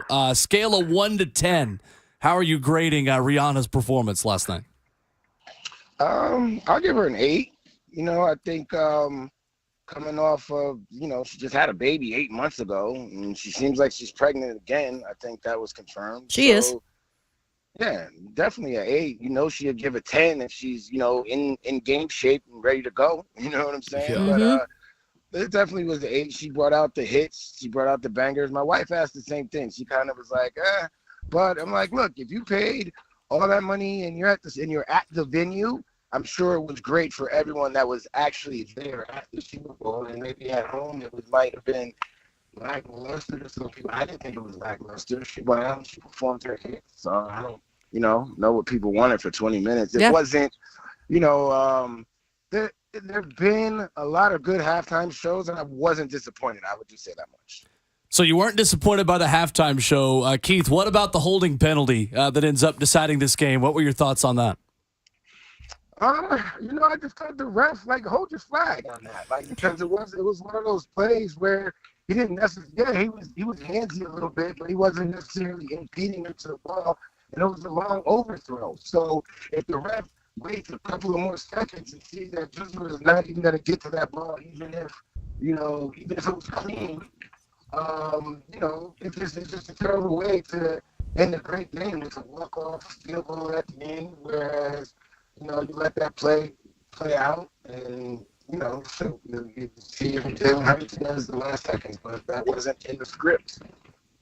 How do you go into a game as one of the best sack getters historically for a team and not get one in the Super Bowl? You know what I'm saying? Bully, what switches on the defense, or do you overcredit Kansas City for not allowing a sack? Look, your matchups. You know what you're coming into the game to do, Ramon. You know best.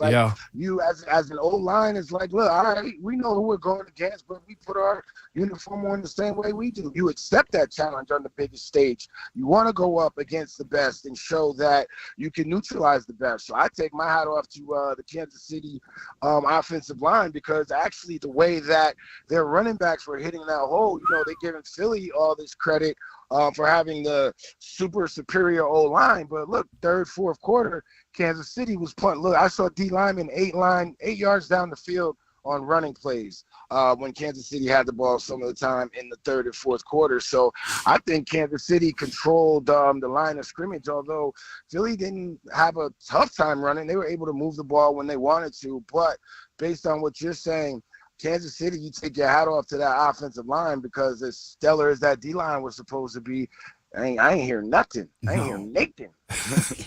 and Bully, that's the thing too, man. Looking at that game, they were up 10 going into halftime, if I'm not mistaken. Got it down off the first drive in the second half to 3. What actually changes, man? I'm asking you, and I was in the locker room too, but what's flips for either OCs, DCs, or head coach to where they don't continue to do the same thing? Because Philly got where they were because of the run game and how they bullied them. Why would you switch that, Bully? And you've been in the front office on the scouting and coaching side. Do coaches discuss this type of stuff? Look, I think that the coaching staff got a little complacent, in my opinion.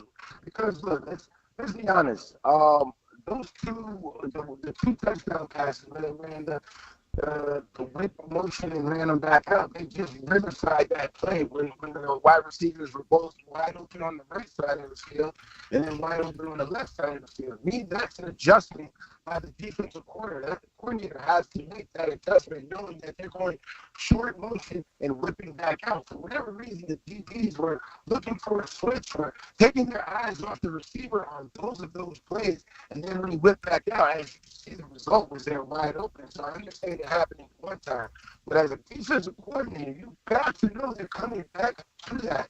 I was just very, very, very surprised that they didn't make any adjustments defensively for some of the things that Andy Reid and his staff were able to figure out and utilize to their advantage in the second half. Yeah. I think I know the answer to this, but were you at all surprised with Patrick Mahomes and just what he was able to do with that ankle being re-aggravated in that second half? Just didn't even act like it was an issue.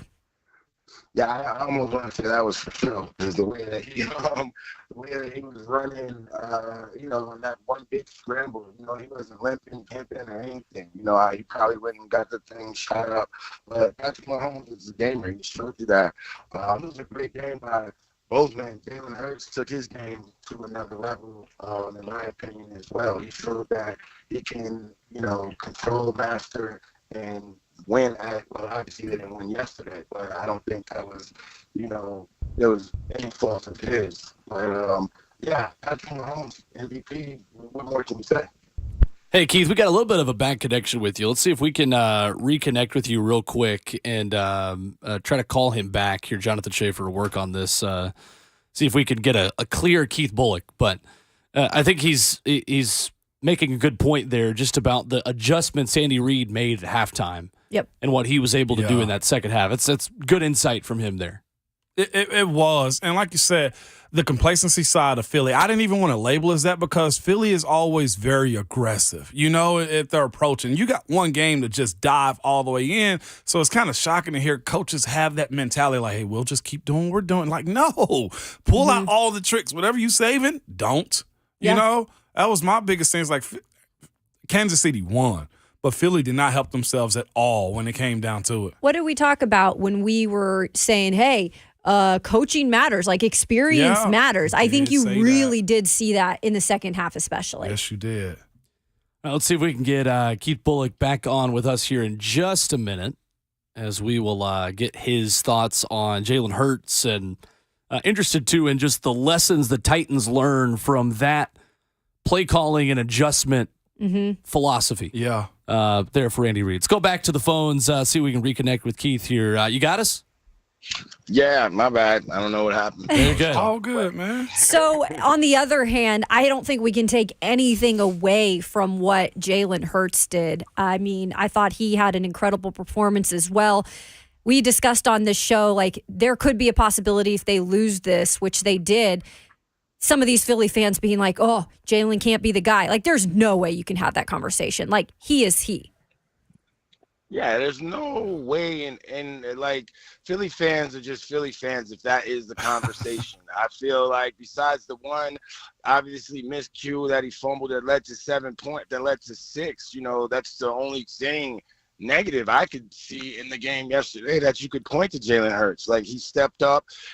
This kid has been doubted, I feel like, ever since, he got replaced by Tua. Then he went to Oklahoma. He became a totally different quarterback. And then you could see the levels and how much work he's put into his game as a professional just last night shows it all, So I think he has a tremendous upside. Former Titan Keith Bulluck, our guest this morning on Ramon, Kayla, and Will. So, Keith, for Tim Kelly, for the new Titans offensive staff, what can the Titans take from that Kansas City team, specifically that offensive line, to use down the road? And just kind of your thoughts in general on the move to go ahead and promote Tim Kelly and try to build this thing from within moving forward for the Titans. Well, I think, man, like, and it's been showing, like, and Ramon can speak to it best. I've heard him speak about the unit that he had at Pittsburgh. I think it was the other day. He's talking about, you got to be nasty on the O-line. Yeah. You got to be some maulers. You really got to be like some killers, so to speak. And that's a sports term, obviously, but like, you have to have that mentality of, y'all are the baddest unit on the field. And I honestly think that the Titans were doing a lot of patchwork with their O-line. They don't necessarily, when Ben Jones is out, they don't necessarily have like a true identity or a true leader. So I think that it's going to be interesting how that O-line, mends and patches up and actually even comes together, because there's you don't know about Taylor, you don't know about, Ben Jones. There's a couple of options that you don't know about and where you're going to go get those types of players from. So that's what I think about when I think about the Titans O-line. Kate, when you look at how this team's got to kind of piece it together, man, you've been on good teams, you've been on bad teams. I've been on both also, and I've had guys go in free agency or retire and stuff like that. How do you, if you're piecing this team back together, where do you go? Do you shop in free agency? Do you just say, you know what, we gonna break this thing down and just go through the draft and go that route? Which route do you want to go, Keith? Great question. I want to go in the route where I want to go get some dogs in free agency. Okay.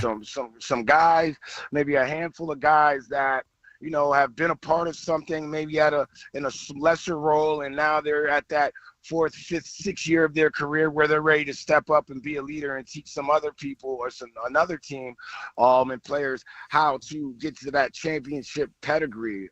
And then you go, obviously, with the draft. If you can get some young studs in the draft that can get on the field and play fast with your high draft picks, and I know that's what's been the talk here, that the Titans have been missing on their high draft picks, especially when it comes to the O-line, or they trade A.J. Brown away, who was one of the high draft picks in the last recent years. So I think you need to get Titans need a dynamic player on both sides of the ball. Yeah. You know, they need something dynamic within their offense, and it can't just be Derrick Henry, because at the end of the day, we know Derrick Henry can be neutralized. You just put a game plan in to neutralize Derrick Henry, but then where is that other dynamic player? You don't have, like, Deebo Samuels is a dynamic player to me. You understand what I'm saying? Yep. Cordell Patterson is a dynamic player. Yep. A player that's multidimensional, and you get the ball in their hands, and they're going to make something happen. The Titans haven't had that in a while. Obviously, they have it with Derek, but AJ was here, and he was, like, hurt towards he wasn't as healthy as we've seen him the last year he was here.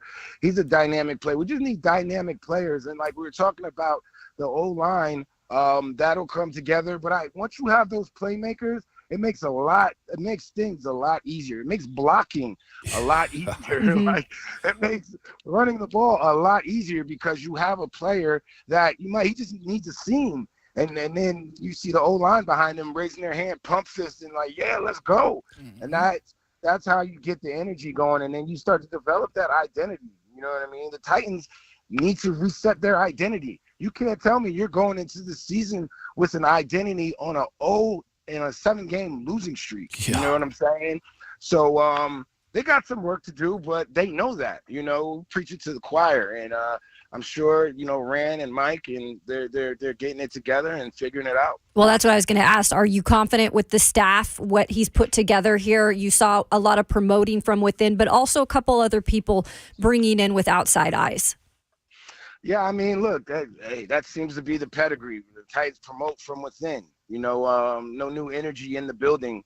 So, you know, that's Mike's choice. You know, it's his staff. He coaches with who he's comfortable with. But you did get a new GM, you know, Rand Carthon, and I think that his track record, if you just stick with San Francisco, what he's done, what he's put together, the type of players that they've had on their roster. They got the young kid, Brandon Ayuk. He's a dynamic player. Yeah. You know what I'm saying? So you look at him, it's like, where did he come from? Right. So that means Rand Carthon and the people that he was surrounded by in San Francisco were flipping over rocks, knocking over trash cans, like just looking for these diamonds in the rough. And it seems that they are able to find them. Like, look at their quarterback, Brock Purdy.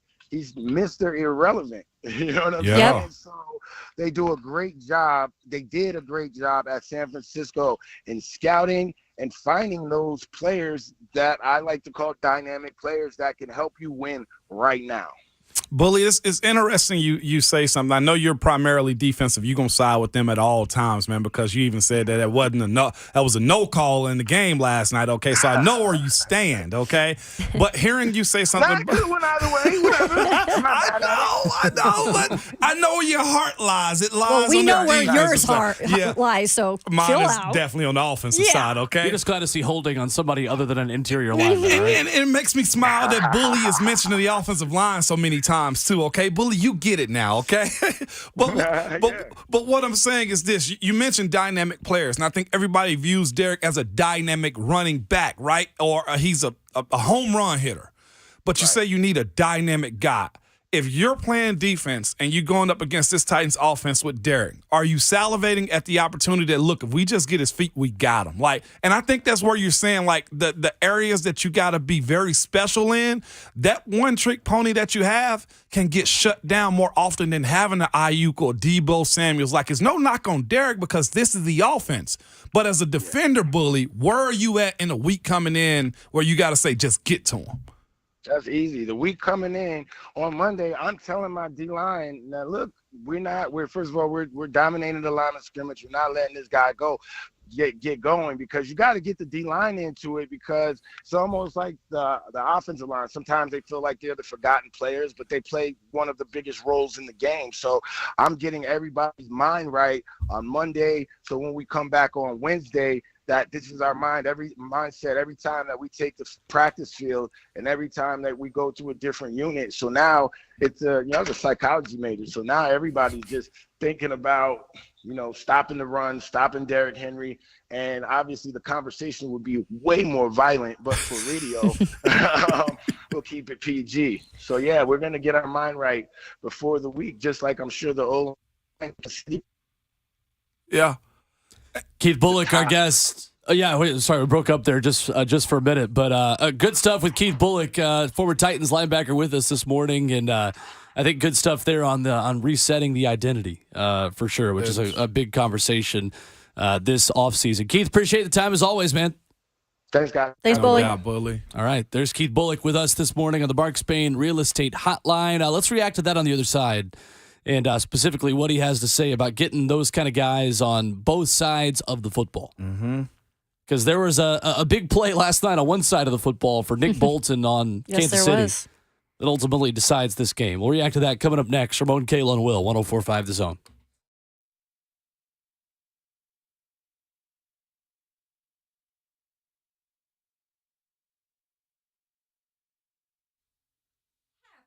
Monday, and we are joined by our good friend Dean Glasscock of Arbor Art Tree and Shrub, your expert in trees and shrubs right here in Middle Tennessee. Dean, spring right around the corner. We saw some good weather last week that gave us some hope. What can you and your team do to get our trees and shrubs looking in tip-top shape? Well, I'm glad you asked. Hey, happy Monday, and congratulations to Kansas City. It was a great game to watch either way. Yeah, so the bugs, they're coming. They're here. They're waking up. They're in your shrubs. They're in your trees. They're just all around.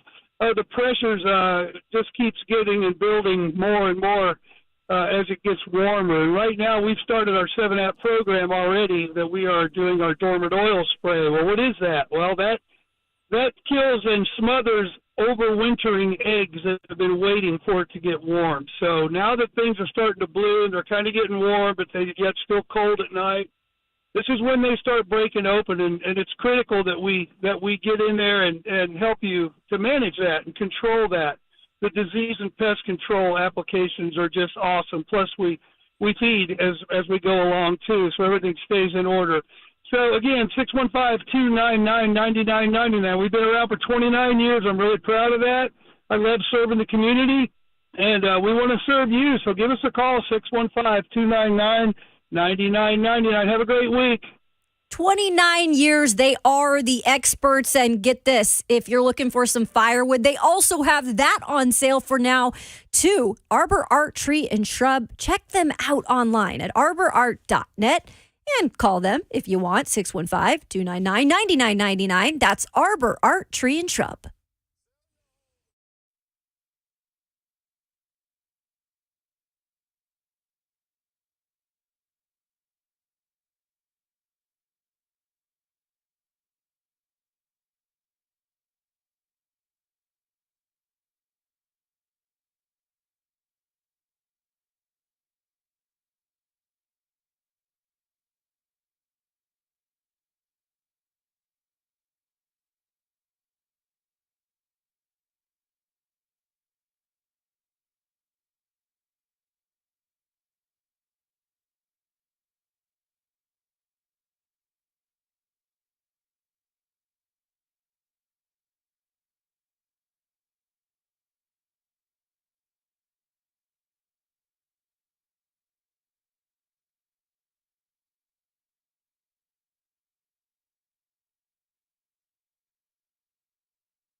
Join 104.5 The Zone for our 2023 Spring Golf Classic coming up Monday, April 10th at Greystone Golf Club.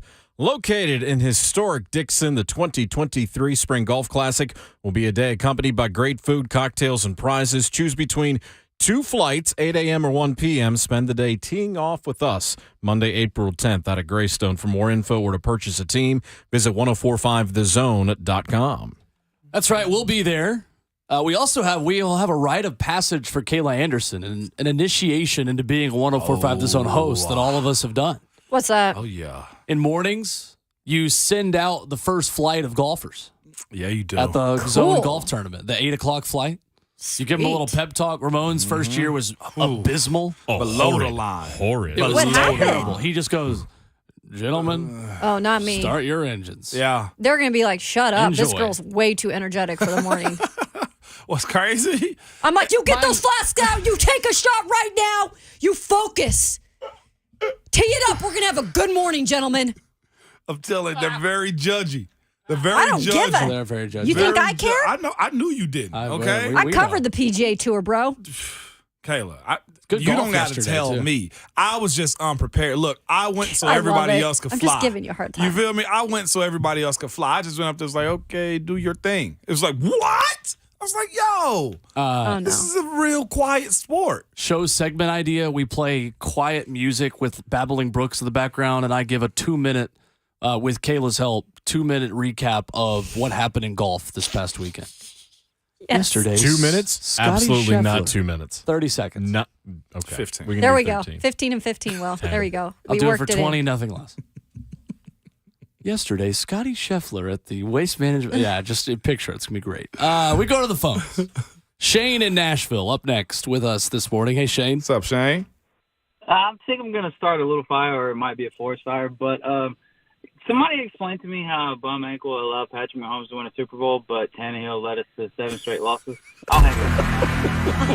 Oh, God. He just turned this whole morning show around. There you go. Wow, that was a drive-by. Shane, Oh. you can just hang up like that. Wow! It was a drive-by.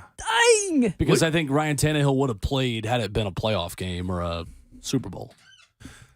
We just had a very similar conversation. Who would you choose? Caleb sparked don't do this. this at 88 with 2 I minutes know. before Can't break. do it right now, Don't do Moan. it 2 minutes No, before we're break. not doing it right now. No.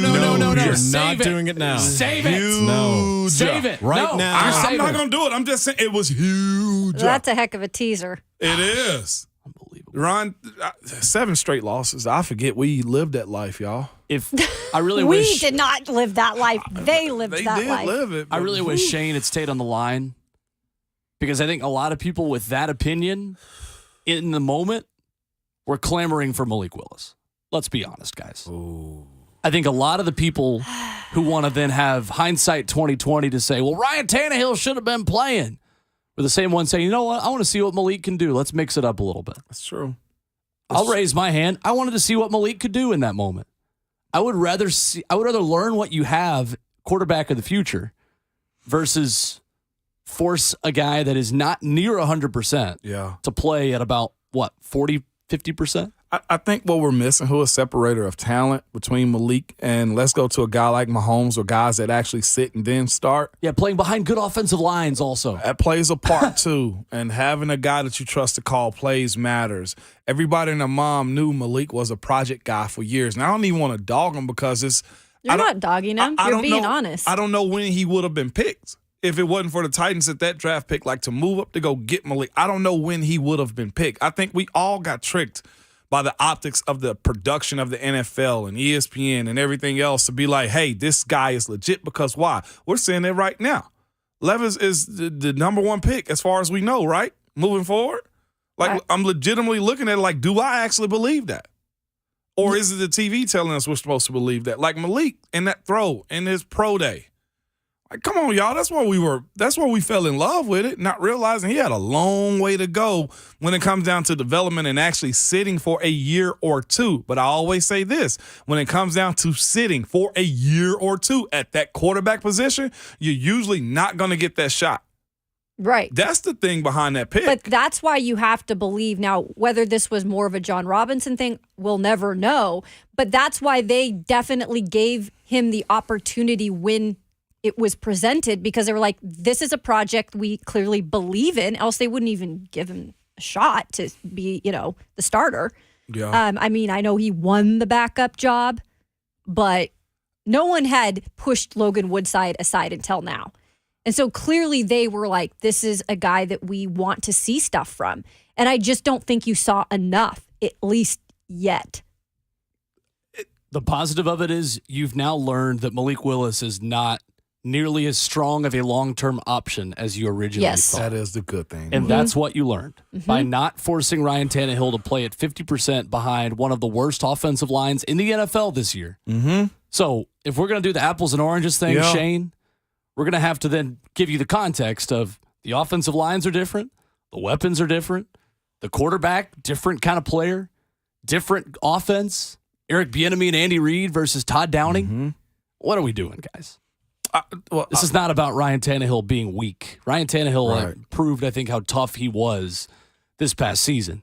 And I think, again, if it's a playoff game or a Super Bowl, he would have done exactly what Patrick Mahomes did. Yeah. And figure it out. I would say this to a guy that has a bad offensive line, too, and I know this is not comparing apples to apples. Justin Fields, though. That's what you wanted out of Malik. Yeah. And I don't think you're going to get that. No, you're not. Okay. You got to learn quick in this league. Justin Fields is more Real accurate, quick. too, though. Yeah. But he might not have the arm strength. Yeah. Justin Fields is a good quarterback. One of them played at an elite level at Ohio State. The other one played at Liberty. Let's be real about But it. I'm saying the hope is You're that right. you were getting Justin Fields. I never even, not this early. I think the hope was Josh Allen. Which one? The defensive end? The hope is that Malik Willis would be a Josh Allen. No, they're not. They're not as big. Isn't that the size is different, obviously, but Strong arm. you hope that you're getting the really, really high upside guy who meets that ceiling. And I don't know if Malik has the mentals in the game within the framework of an NFL offense to meet his ceiling the way Josh Allen has, and not even close to it. You feel like the moments were too big when he was in those moments, or? Well, you've got to come in and do a job if you're a backup quarterback. That's Look true. at what Brock Purdy did. Like, it doesn't matter. When you're a backup quarterback, you don't get the luxury of the scheme fitting to you. Then why was he the number 2 quarterback? Why was he the backup? I said it all year That's with Malik. what we were all I'd questioning. love to know if they ever give us the truth between That's what I'm saying. Vrabel and J-Rob. Nobody who knocked wanted Woodside that pick. off until that. Who wanted that pick? You needed a legit backup quarterback from day one. You needed Josh Dobbs week 1. I wouldn't on that disagree team. with that. Yeah. I'd much rather have stuck with Logan. Coming up next, the biggest lesson the Titans learned from the Super Bowl champions has to do with the construction of how you fix an offensive line. Chiefs lost a Super Bowl a few years ago and completely changed their O-line and made about as many changes that the Titans are going to have to make coming up this offseason. We run through exactly how every member of that Chiefs line was acquired, how the Titans learned from that. Coming up next as Hour 4 begins on Ramon, Kayla, and Will, 104.5 The Zone.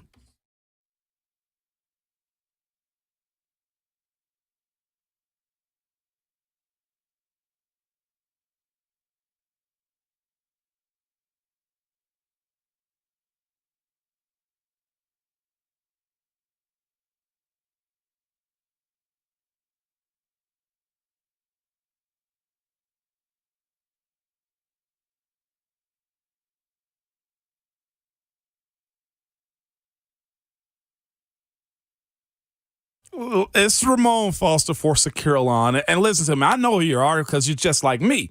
You walk around your yard every day getting mad when you see weeds. You obsess about the care of your lawn, the way it looks. Your spouse and friends tell you, you talk about your grass more than you talk about your kids, okay? But you want to be the envy of your neighbors.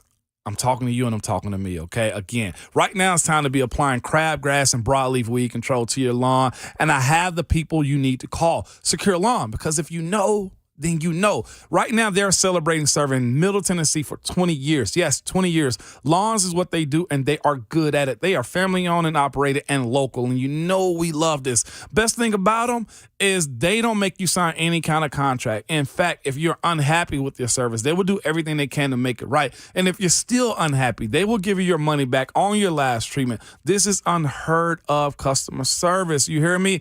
Everything that Secure Lawn uses is pet, kid, and environmentally friendly. family. So you don't have to worry about any dangerous chemicals hurting your family or your pet family also. They protect all types of grass, and they serve as residential, commercial, and even athletic fields. So go ahead and start on your yard and call Secure Lawn. Their number is 615-893-8455, or go to securelawn.com and be sure to tell them that Ramon sent you.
9:03, good morning. I'm Jonathan Schaefer from the Superbook.com sports desk. Harrison Butker kicked a 27-yard field goal with 8 seconds left that lifted the Kansas City Chiefs to a 38-35 win over the Philadelphia Eagles in Super Bowl 57.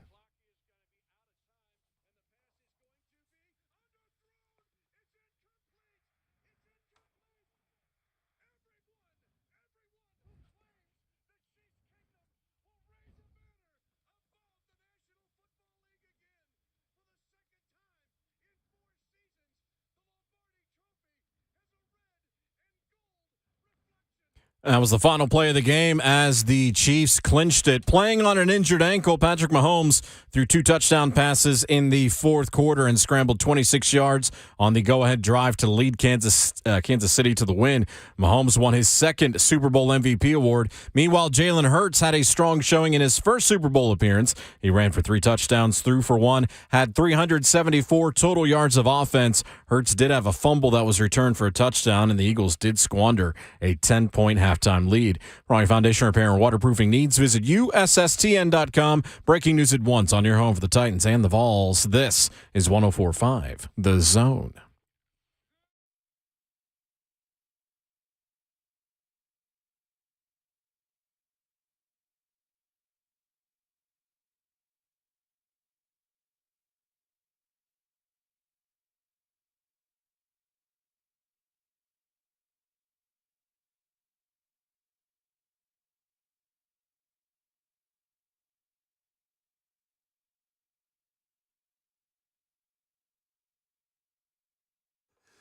And the fourth and final hour of the Monday edition, the first off-season edition of 2023. Welcome to Ramon, Kayla, and Will, powered by All Four Seasons Garage Doors with 11-year NFL veteran, Vol for Life, the Big Ragu, Ramon Foster. Hey, good morning. With our broadcast journalist veteran, whose J is always capitalized, Miss Kayla Anderson. Mm-hmm. And the best producer in the world, Jonathan Schaefer. I'm Will Bowling. Craig, that's right. I wish a producer would say they the best in the world out here. You hear me? It's the off season, and just can't do it. We got time. Well, I wish they would come in your territory.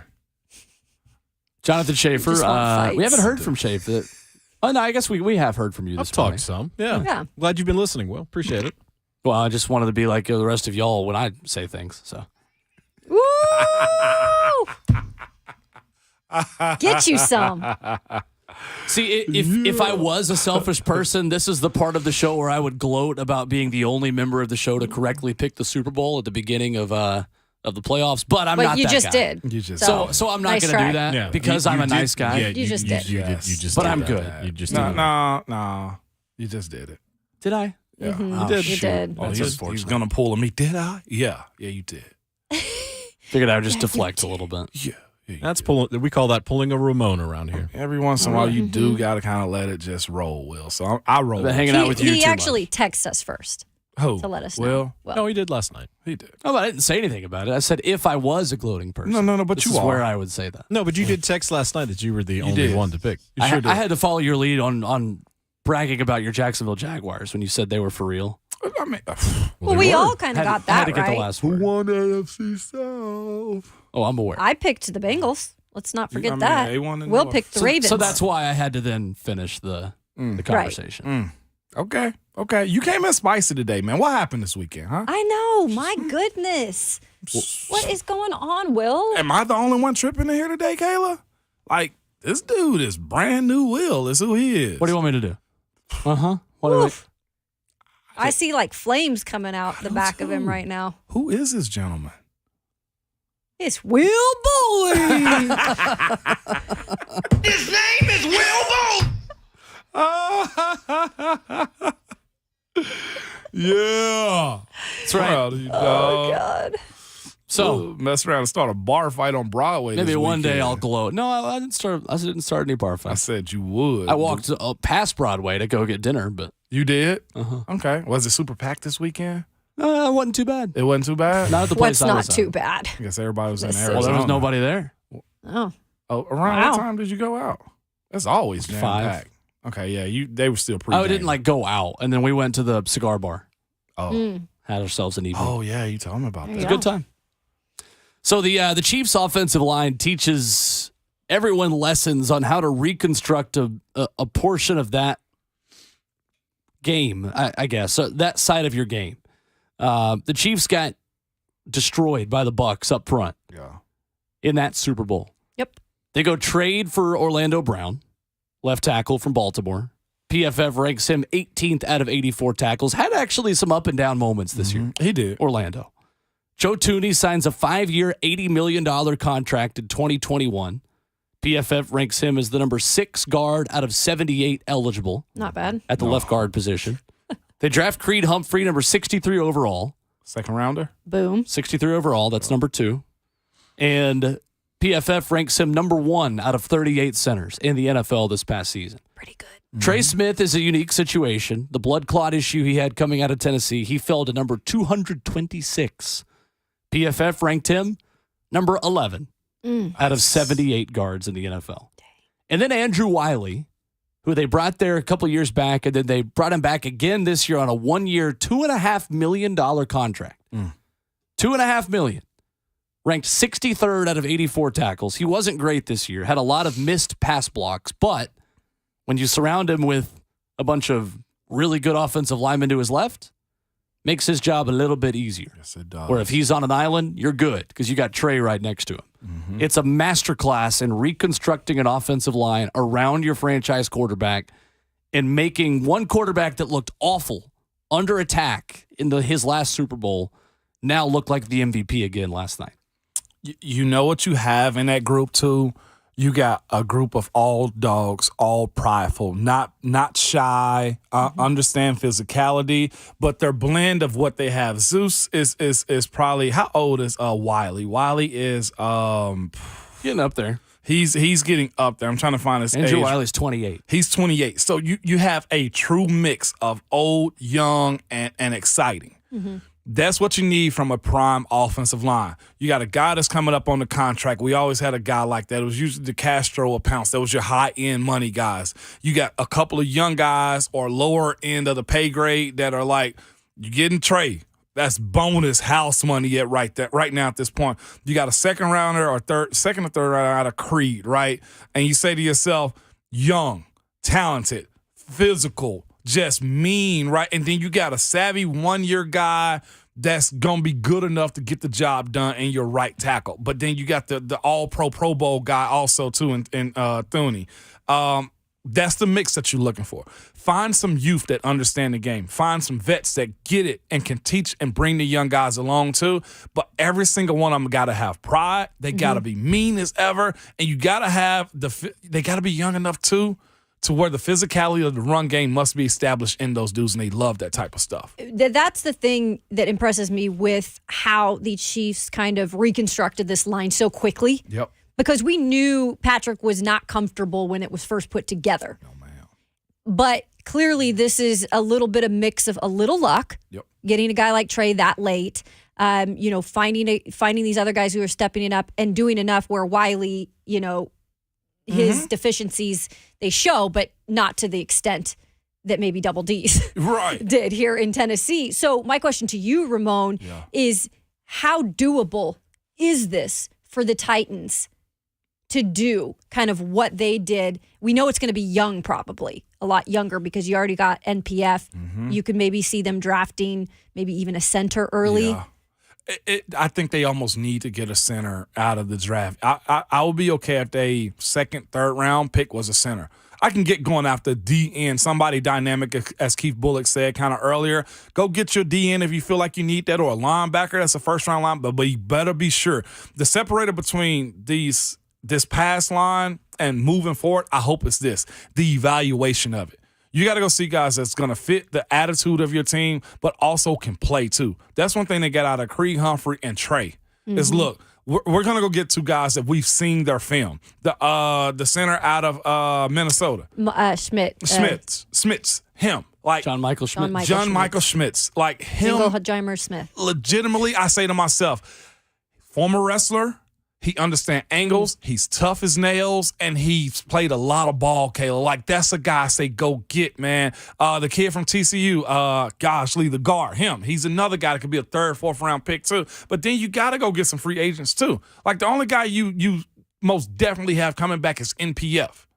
Like, so the idea that you got to go spend some in free agency is there. I don't know if you're going to get Orlando Brown Jr., because that ticket's going to be hot unless you choose to go really young, or there's somebody in-house that we don't know a whole lot about as far as stepping in. There's a Coug by the name of Andre Dillard that's over with the Eagles that has free agency coming up, and that guy is he's a first-round pick, just didn't get the chance to play much there. Mm-hmm. But it's the evaluation part of it is where I'm really to see Rand and Vrabel work together. The fact that they got an assistant GM, as far as him being able to be a numbers guy and let those guys be, selectors of players and stuff like that, I think that's going to be crucial. Is it hard to do? No, Kayla. Okay. But you got to understand where you're going to be at. There's going to be some roughness that come along with it. But the establishment of this is what we're going to roll for the next 7+ years. You have to get it right. Is it hard to do? Not necessarily. But to get it right,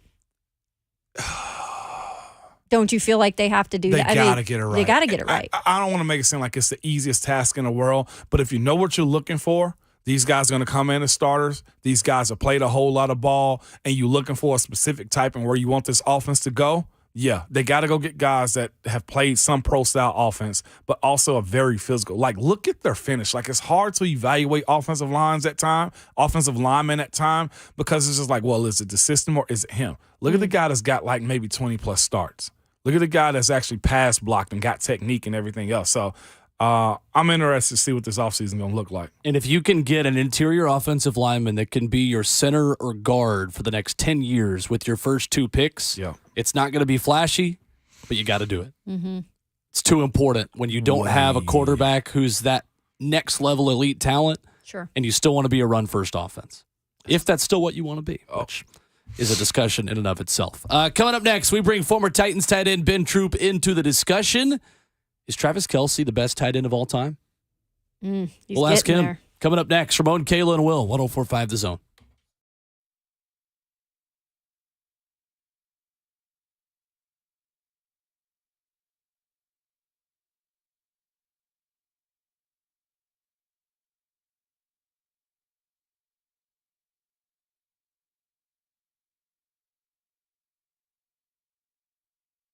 If you have a wet basement or crawl space, guess what? It's time to call United Structural Systems, because we've all heard about these guys, and for a good reason. They've served Middle Tennessee since 1994, and they've helped thousands of satisfied residential customers. They are the go-to company when it comes to foundation repair and waterproofing. And if you have a wet basement or crawl space, you don't have to put up with that. Water intrusion and moisture can give you all sorts of problems down the road, and you want to get this fixed. It can be because you have poor drainage or surface water flooding over the walls, or underwater pressure forcing water into your basement, or it could be a plumbing leak. You just don't know. But the team at United Structural Systems will find out why you have a wet basement or crawl space, and will give you a plan to fix it. And if you do decide to move forward, you don't have to pay a dime until the work is done and you are satisfied. So get that free estimate from the people I trust. Go to USSTN.com. That's USSTN.com, or call 615-227-2275. United Structural Systems.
It's Ramon, Kayla, and Will, powered by All Four Seasons Garage Doors right here on 104.5 The Zone with Ramon Foster and Kayla Anderson. I'm Will Bowling. Back to the Mark Spain Real Estate Hotline we go as we check in with our friend, former Titans tight end, Ben Troupe, with us this morning. All right, Ben, Rihanna, what were your thoughts on the halftime show? That's why we're starting with everybody this morning. I mean, Rihanna's already super duper gifted and talented. Obviously, she's having she announced her second pregnancy. Congratulations to her and ASAP Rocky. But I mean, it's Rihanna, man. I mean, Rihanna is one of those superstars to where men know her songs like women do. Don't act like y'all wasn't singing them. Y'all were. Yep. Stop acting like so. Rihanna's been around so long. Sometimes we forget just how great of an artist she is. But hey, man, she got hits for days. Man, I was super duper happy for her, man. Happy, like I said, that she's having her second child. But it's Rihanna, man. I mean, whenever you can headline the Super Duper Bowl for, 30 minutes, 40 minutes, you got to be a superstar. All right, Ben, well, let's start at the tight end position with Travis Kelce getting another ring last night, getting a touchdown, and then apparently telling us that we all doubted him and his team after the game as well. Where is he in the conversation for best tight end of all time after winning another ring last night? I mean, he's right there. I mean, I obviously, playing the tight end position, I mean, I'm very, very – I think Gronk is still the greatest because of his impact, but I think Travis Kelce is right there with 7 straight seasons of over 1,000 yards. His impact on the field. I mean, I don't understand what the game plan was going into it, but having Travis Kelce one-on-one against 5'10" DBs, that wasn't going to work. They happy that they got away from him, but Travis Kelce can do it all. Some things are left, it should be left unsaid. No one doubted Kansas City. Like I don't know where guys get this this motivation from nonsense. No one doubted. You guys have been in the AFC Championship game the last 4 years in a row. Who in the world is doubting Kansas City? But they got it done. I think it was a great game. But yeah, Travis Kelce and what he means to the tight end position. I mean, he's put himself in a conversation that's going to be hard to beat because, like I said, I thought that the best I would see out of Kansas City, would be Tony Gonzalez. He's rewriting the record books right now.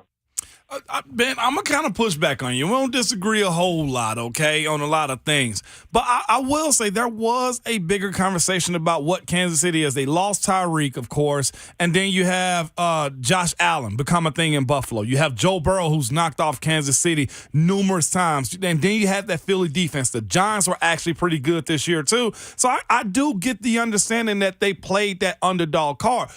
You're not riding with that whatsoever.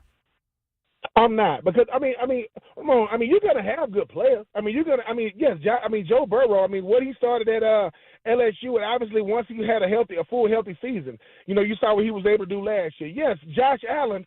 I mean, he's an incredible player, but that doesn't mean that you got to beat Kansas City consistently. Yes, you can beat them, but can you beat them consistently? The thing about it is Josh Allen, where was he at? Joe Burrow, where was he at? Those guys want to be in the same conversation as Kansas City saying, look, we're here year in and year out, not having an outlier year, and we just happen to have a good year after that. Kansas City, before the season even starts, they're going to be picked to either win the Super Bowl or go to the Super Bowl. That's with a Joe Burrow. That's with a Josh Allen. I'm just saying, yes, everybody's not going to be on the Kansas City bandwagon, but to think that if Patrick Mahomes is healthy, he can't beat anybody on the other side of the ball, people got to be kidding themselves. Where are you at as far as that game and the win last night? Was it necessary for Patrick Mahomes this early in his career to get that one and not go 1-4 when it comes down to him getting that ring? 1-4? Oh man, I mean the thing about Pat Mahomes is he set his bar so high, Ramon. He is his own worst enemy at this point because people just expect him to get it done every time he's out there because let's face it, coming out of Texas Tech, nobody saw this. I mean, the first time you started in the NFL, you win the MVP. Right. The next year you go to the Super Bowl and you win the freaking Super Bowl MVP. I've never seen a guy start his career like this. I've never seen nothing like it. I mean, it's hard to compare him to anybody else in the game of football because we've never seen this. I will say this though, we need to leave the GOAT conversation alone. We just throw away what Tom Brady's done. Like it's easy to do. No, he went to 10 Super Bowls. He won 7. He lost 3. I got the most passing yards in NFL history. I was the first player in the NFC to host a Super Bowl and win a Super Bowl. I won the NFC South my 3 years in the NFC. Listen, I love Pat Mahomes and what he's doing, but let's leave the GOAT conversation to Tom Brady until proven otherwise. That's fair. On the other side, what is the chances that Jalen Hurts can get his team back to another Super Bowl because he had a heck of a performance. It wasn't flawless, but I would say that he was a difference maker on that side of the ball for them. But they're going to lose a lot of guys this next year. They are. But I will say this: Jalen Hurts got to tell the defensive coordinator, "Hey, man, you got to call play. You got a wounded duck over there. You got to find a way to get the quarterback on the ground. You can't rush him before and drop 7. I mean, Jalen Hurts had a fumble. Yeah. He had 300 yards passing. He had 70-some yards rushing. He accounted for 4 touchdowns, 3 on the ground, and a 2-point conversion. What else do you want? I mean, the man gave you 30-some points and you lost. That was not on Jalen Hurts. Jalen Hurts means as much to his team as Patrick Mahomes means to his, as a Lamar Jackson means to his. We need to get past this. Hey, man, it's Jalen Hurts. Yeah, a guy that's won everywhere he's been, high school, Alabama, Oklahoma. It's no surprise that he's doing the Philly because while Tua and Mac Jones got drafted over him, they was watching him last night. I don't get Jalen Hurts. He's just cool, calm, collected, man. We expected him to implode, but he's the only reason why they had a shot at that game last night. Yep. Former Titan, A.J. Brown, you either love him or you don't like him. I mean, but he played in the big game. And I just want to know your thoughts on, we had the discussion here. He was probably either going to be not a factor or he was going to be a factor. And you could say for the most part, he had a pretty good game. He did have a pretty good game. The touchdown throw was all confidence from him and Jalen. He was not open on that touchdown throw. He just threw it, and he says, I just believe that A.J. is better than the DB. The DB did everything but track the ball, and this is the thing about A.J. Brown. Once again, when A.J. Brown, he's coming out of Starksville, goes to Ole Miss. The guy's been a great player since high school. The Tennessee Titans are kicking themselves because ego will lose you more games than game plans ever will. That man deserved the money that he got. It don't matter that you don't think he's that player. You drafted him. He superseded expectations. And now, 1 year out of Nashville, he's in the Super Bowl. Wow. Making plays. So I think for A.J. Brown he's the type of player you want to go to war with. He's a bully receiver. I mean, he's going to have to, deal with that temper a little bit. But, I mean, his game speaks volumes, man. He is for Jalen Hurts what Stephon Diggs is to Josh Allen. Sure. You need a number one. You got to have a number one because when you got to have it, he had an incredible game. And like I said, I wish those boys would have came up with the Super Bowl championship yesterday. But like I said, Kansas City is one of those teams, not even a 10-point lead. At halftime, if Kansas City's going in with a 10-point lead, that's probably a totally different game in the second half for your Eagles because I don't think they was built to come back from behind. Wow. Former Titan Ben Troupe with us this morning on Ramon, Kayla, and Will. Ben, I wanted to ask you specifically about Titans moving running backs coach Tony Dews to tight ends coach.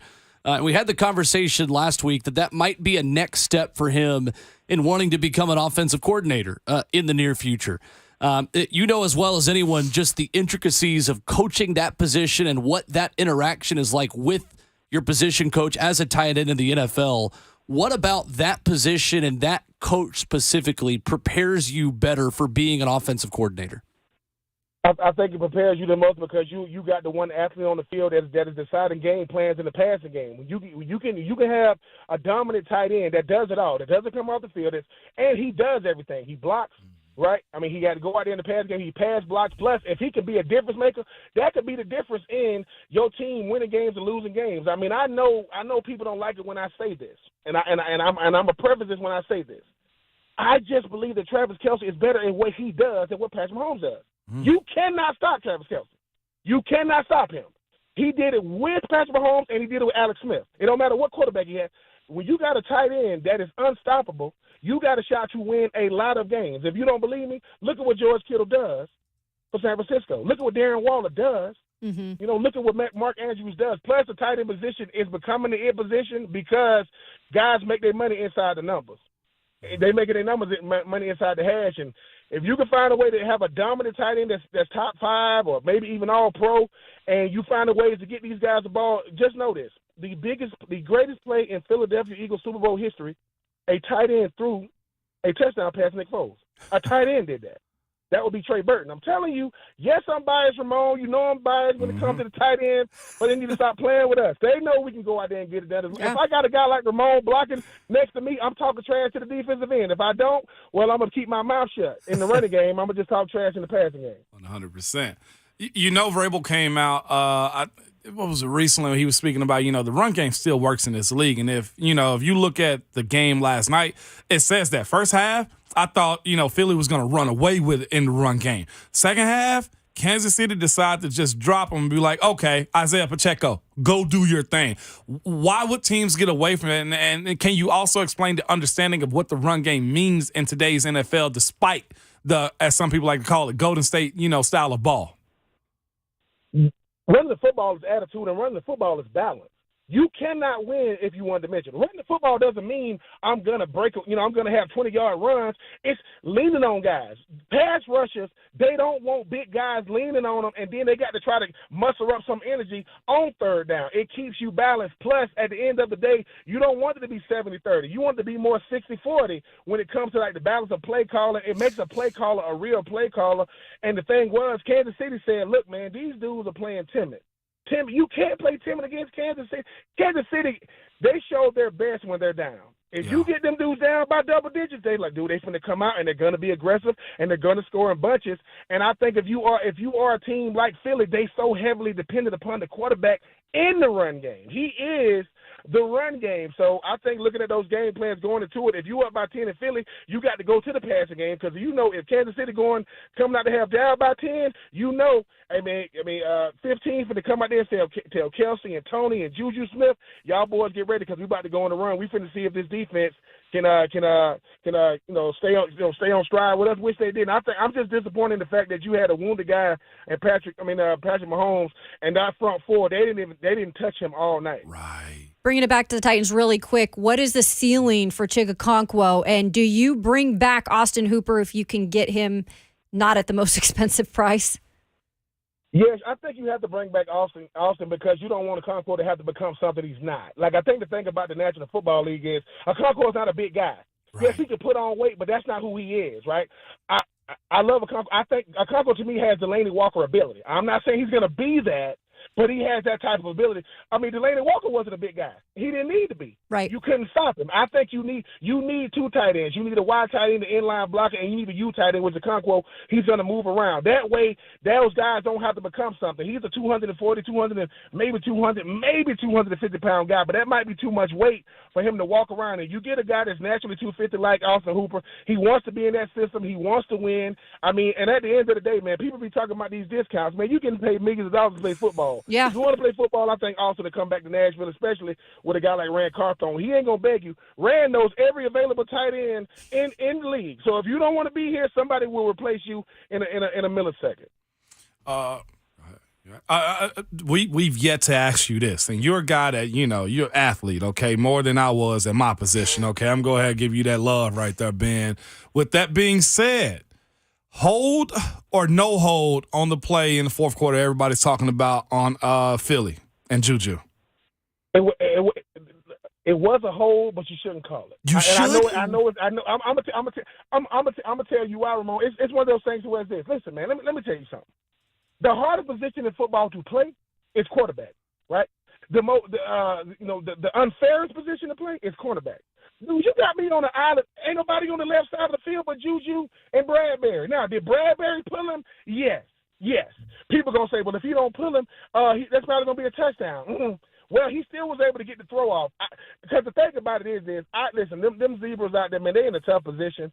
It's Kansas City. It's It's State Farm Arena. It's Mr. State Farm over there with Patrick Mahomes. I don't know if those things have a factor in it, but I don't think calls should decide games. Yes, I'm not blaming the ref. It was a good call, but it also could have went either way. I don't think he should have called it, but I can't understand why he did.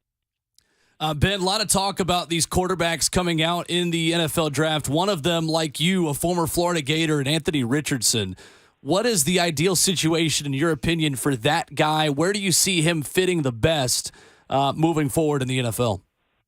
I see him going to a place. I see him going to a place that's going to be able to utilize everything he does. They're going to have to do for him what the Ravens did, for Lamar Jackson. You're going to have to run the offense through his skill set because he has a very, very unique skill set. I've heard as high as a place like, Carolina, to where they can build around him because he's such an athletic guy. And you see what an athletic quarterback can mean to an offense, but he has to have pieces. You got to give him a number one, you got to give him a solid offensive line, and you got to give him a tight end that can help kind of keep him out of trouble. But I mean, this guy can do it all. I mean, I know I'm biased because he went to the University of Florida, but I mean, I preface when I say this. I love Malik Willis, right? I love Joshua Dobbs. They are very, very similar to what a guy like Anthony Richardson is. So if he ends up with the Tennessee Titans, I mean, Ryan Tannehill, he was athletic. He just had a big arm. I can see it. I would love for him to go to my Titans in a situation like that. But he's such a unique, gifted player. It's going to have to be a scheme that fits his skill set because before you can make him into something he isn't, you got to embrace what he is. So if you're going to get Anthony Richardson, you've pretty much opened up a new can of worms right here, okay, Ben? If you're going to get Anthony Richardson, that means you're spending a whole lot of money in free agency on the offensive line or a good bit of it to protect a guy like him too. Absolutely. I mean, Joe Burrow is a prime example. I don't care who you got on the outside. If you can't keep the quarterback upright, it doesn't matter because the thing about it is you always supposed to build from the inside out. People are always talking about, give me the skill guys, give me the skill guys. No, give me them front five. You get them guys up front, you got to – because a guy like Anthony Richardson, unfortunately, he's going to put himself in harm's way because you're going to call runs for him. He's 6'4", 235, 240 pounds. You got to utilize that. But if you got an offensive line that can protect him more than he can protect himself, you need him for 18 weeks. You need him for 17 weeks in an off week. If you can get him to play every single game, you got a shot to be in it because Jalen Hurts just showed you. What Jalen Hurts may lack throwing the football, he more than makes up for it in the run game. Jalen Hurts, I can go ahead and say he is the greatest quarterback sneak of a quarterback you ever know. I don't care who you can't stop that. That is crazy when they go, hey, dude, he's going to run it this way. And he's like, and I'm telling you, Anthony Richardson, and like I said, love Malik, love Joshua Dobbs. It doesn't mean he's going to play because he gets drafted in the first round. It means those guys in front of him need to know, hey, man, either this young boy going to sit here for years or you're going to get to hold the clipboard and watch him play. Great stuff as always with our friend Ben Troupe here this morning with us on Ramon, Kayla, and Will. Ben, we appreciate the time. Always appreciate you guys having me. Thank you. Thanks, Ben. Absolutely. There's Ben Troupe with us this morning on the Mark Spade Real Estate Hotline. We'll react to that. We'll get to the headlines we missed and give credit to a team making their Super Bowl debut on Fox last night. Coming up next on Ramon, Kayla, and Will, 104.5 The Zone.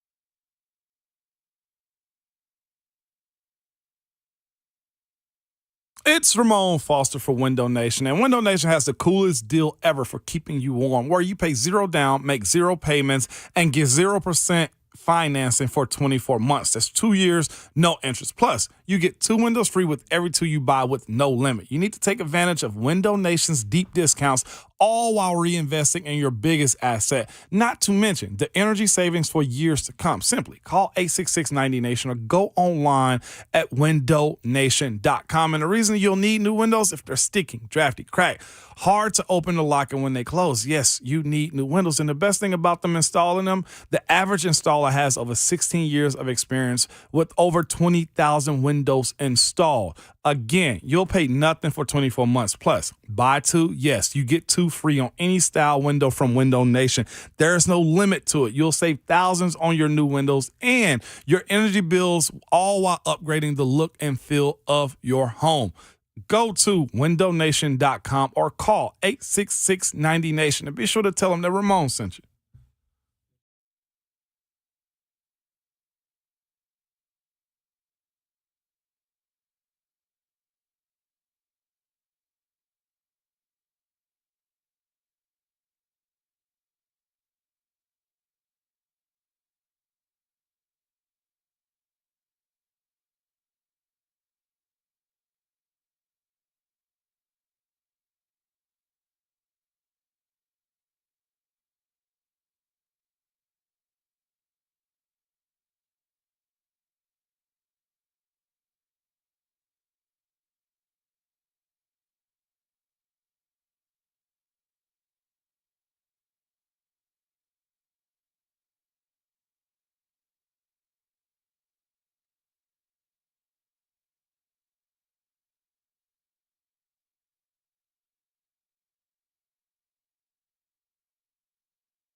The Belmont women's basketball team taking on the Drake Bulldogs Saturday, February 25th. 104.5 The Zone has your chance to win a family 4-pack of tickets. What you need to do that for your chance to win, sign up at 1045thezone.com/contests.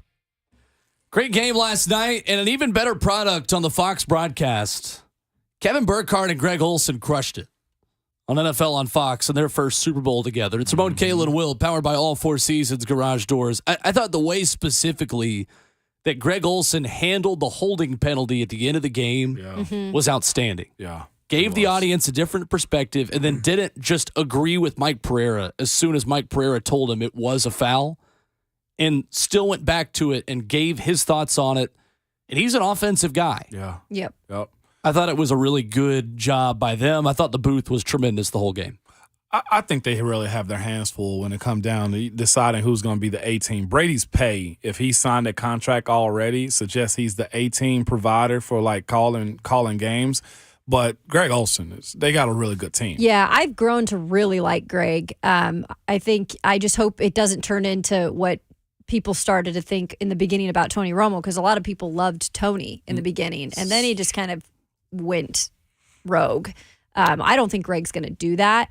But at the same time, when you look at the whole Tom Brady thing, he's great at what he does on the football field. No doubt about that. I'm interested to see, like, is he going to be that guy, though, on TV? Like, can he be that guy? It's easier said than done. Yeah.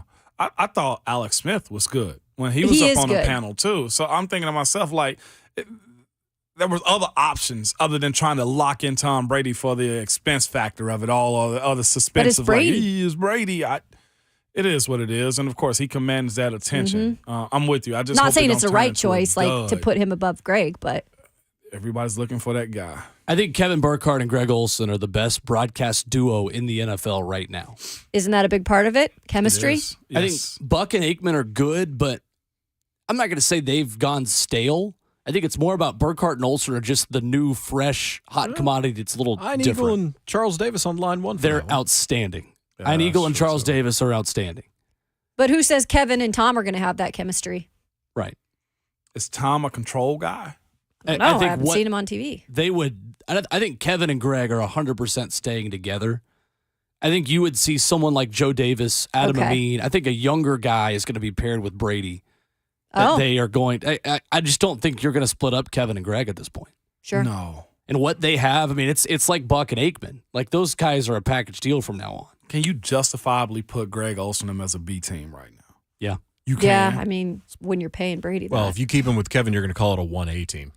Yeah. You're going to call it. That's how you're going to spin it. You're going to make it 1A, 1B. So yeah. It's similar to the way Ian Eagle and Charles Davis are on CBS. I mean, sure. Less so because Jim Nantz has such star power. Yeah. Rightfully so.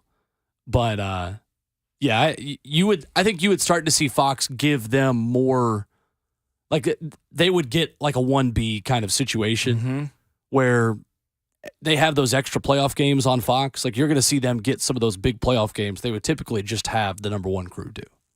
Gotcha. I mean, the Titans-Ravens, when the Titans beat Baltimore in Baltimore as the 1 seed, that was Ian Eagle. That was Ian? Yeah. And that was the 1 seed playing their first game of the playoffs. Yeah. I mean, I get it. He's Brady. So how much room do you get, though, if the ratings don't, appear? And those ratings, Fox crushes it. I mean, Fox is the leader as far as their NFL coverage goes, even with Terry Bradshaw on pregame. So can Brady just be average and stay that number one? Yes, dude? Because it's the brand. 100%. Yeah. Unfortunately, 100%. ESPN has a Super Bowl in a couple of years, too. Wow. Which ESPN does? And Buck and Aikman are good. I just feel like ESPN does so much extra stuff on their broadcasts. Fox, I think, keeps it as simple as anybody, and that's why they're the best booth, in my opinion.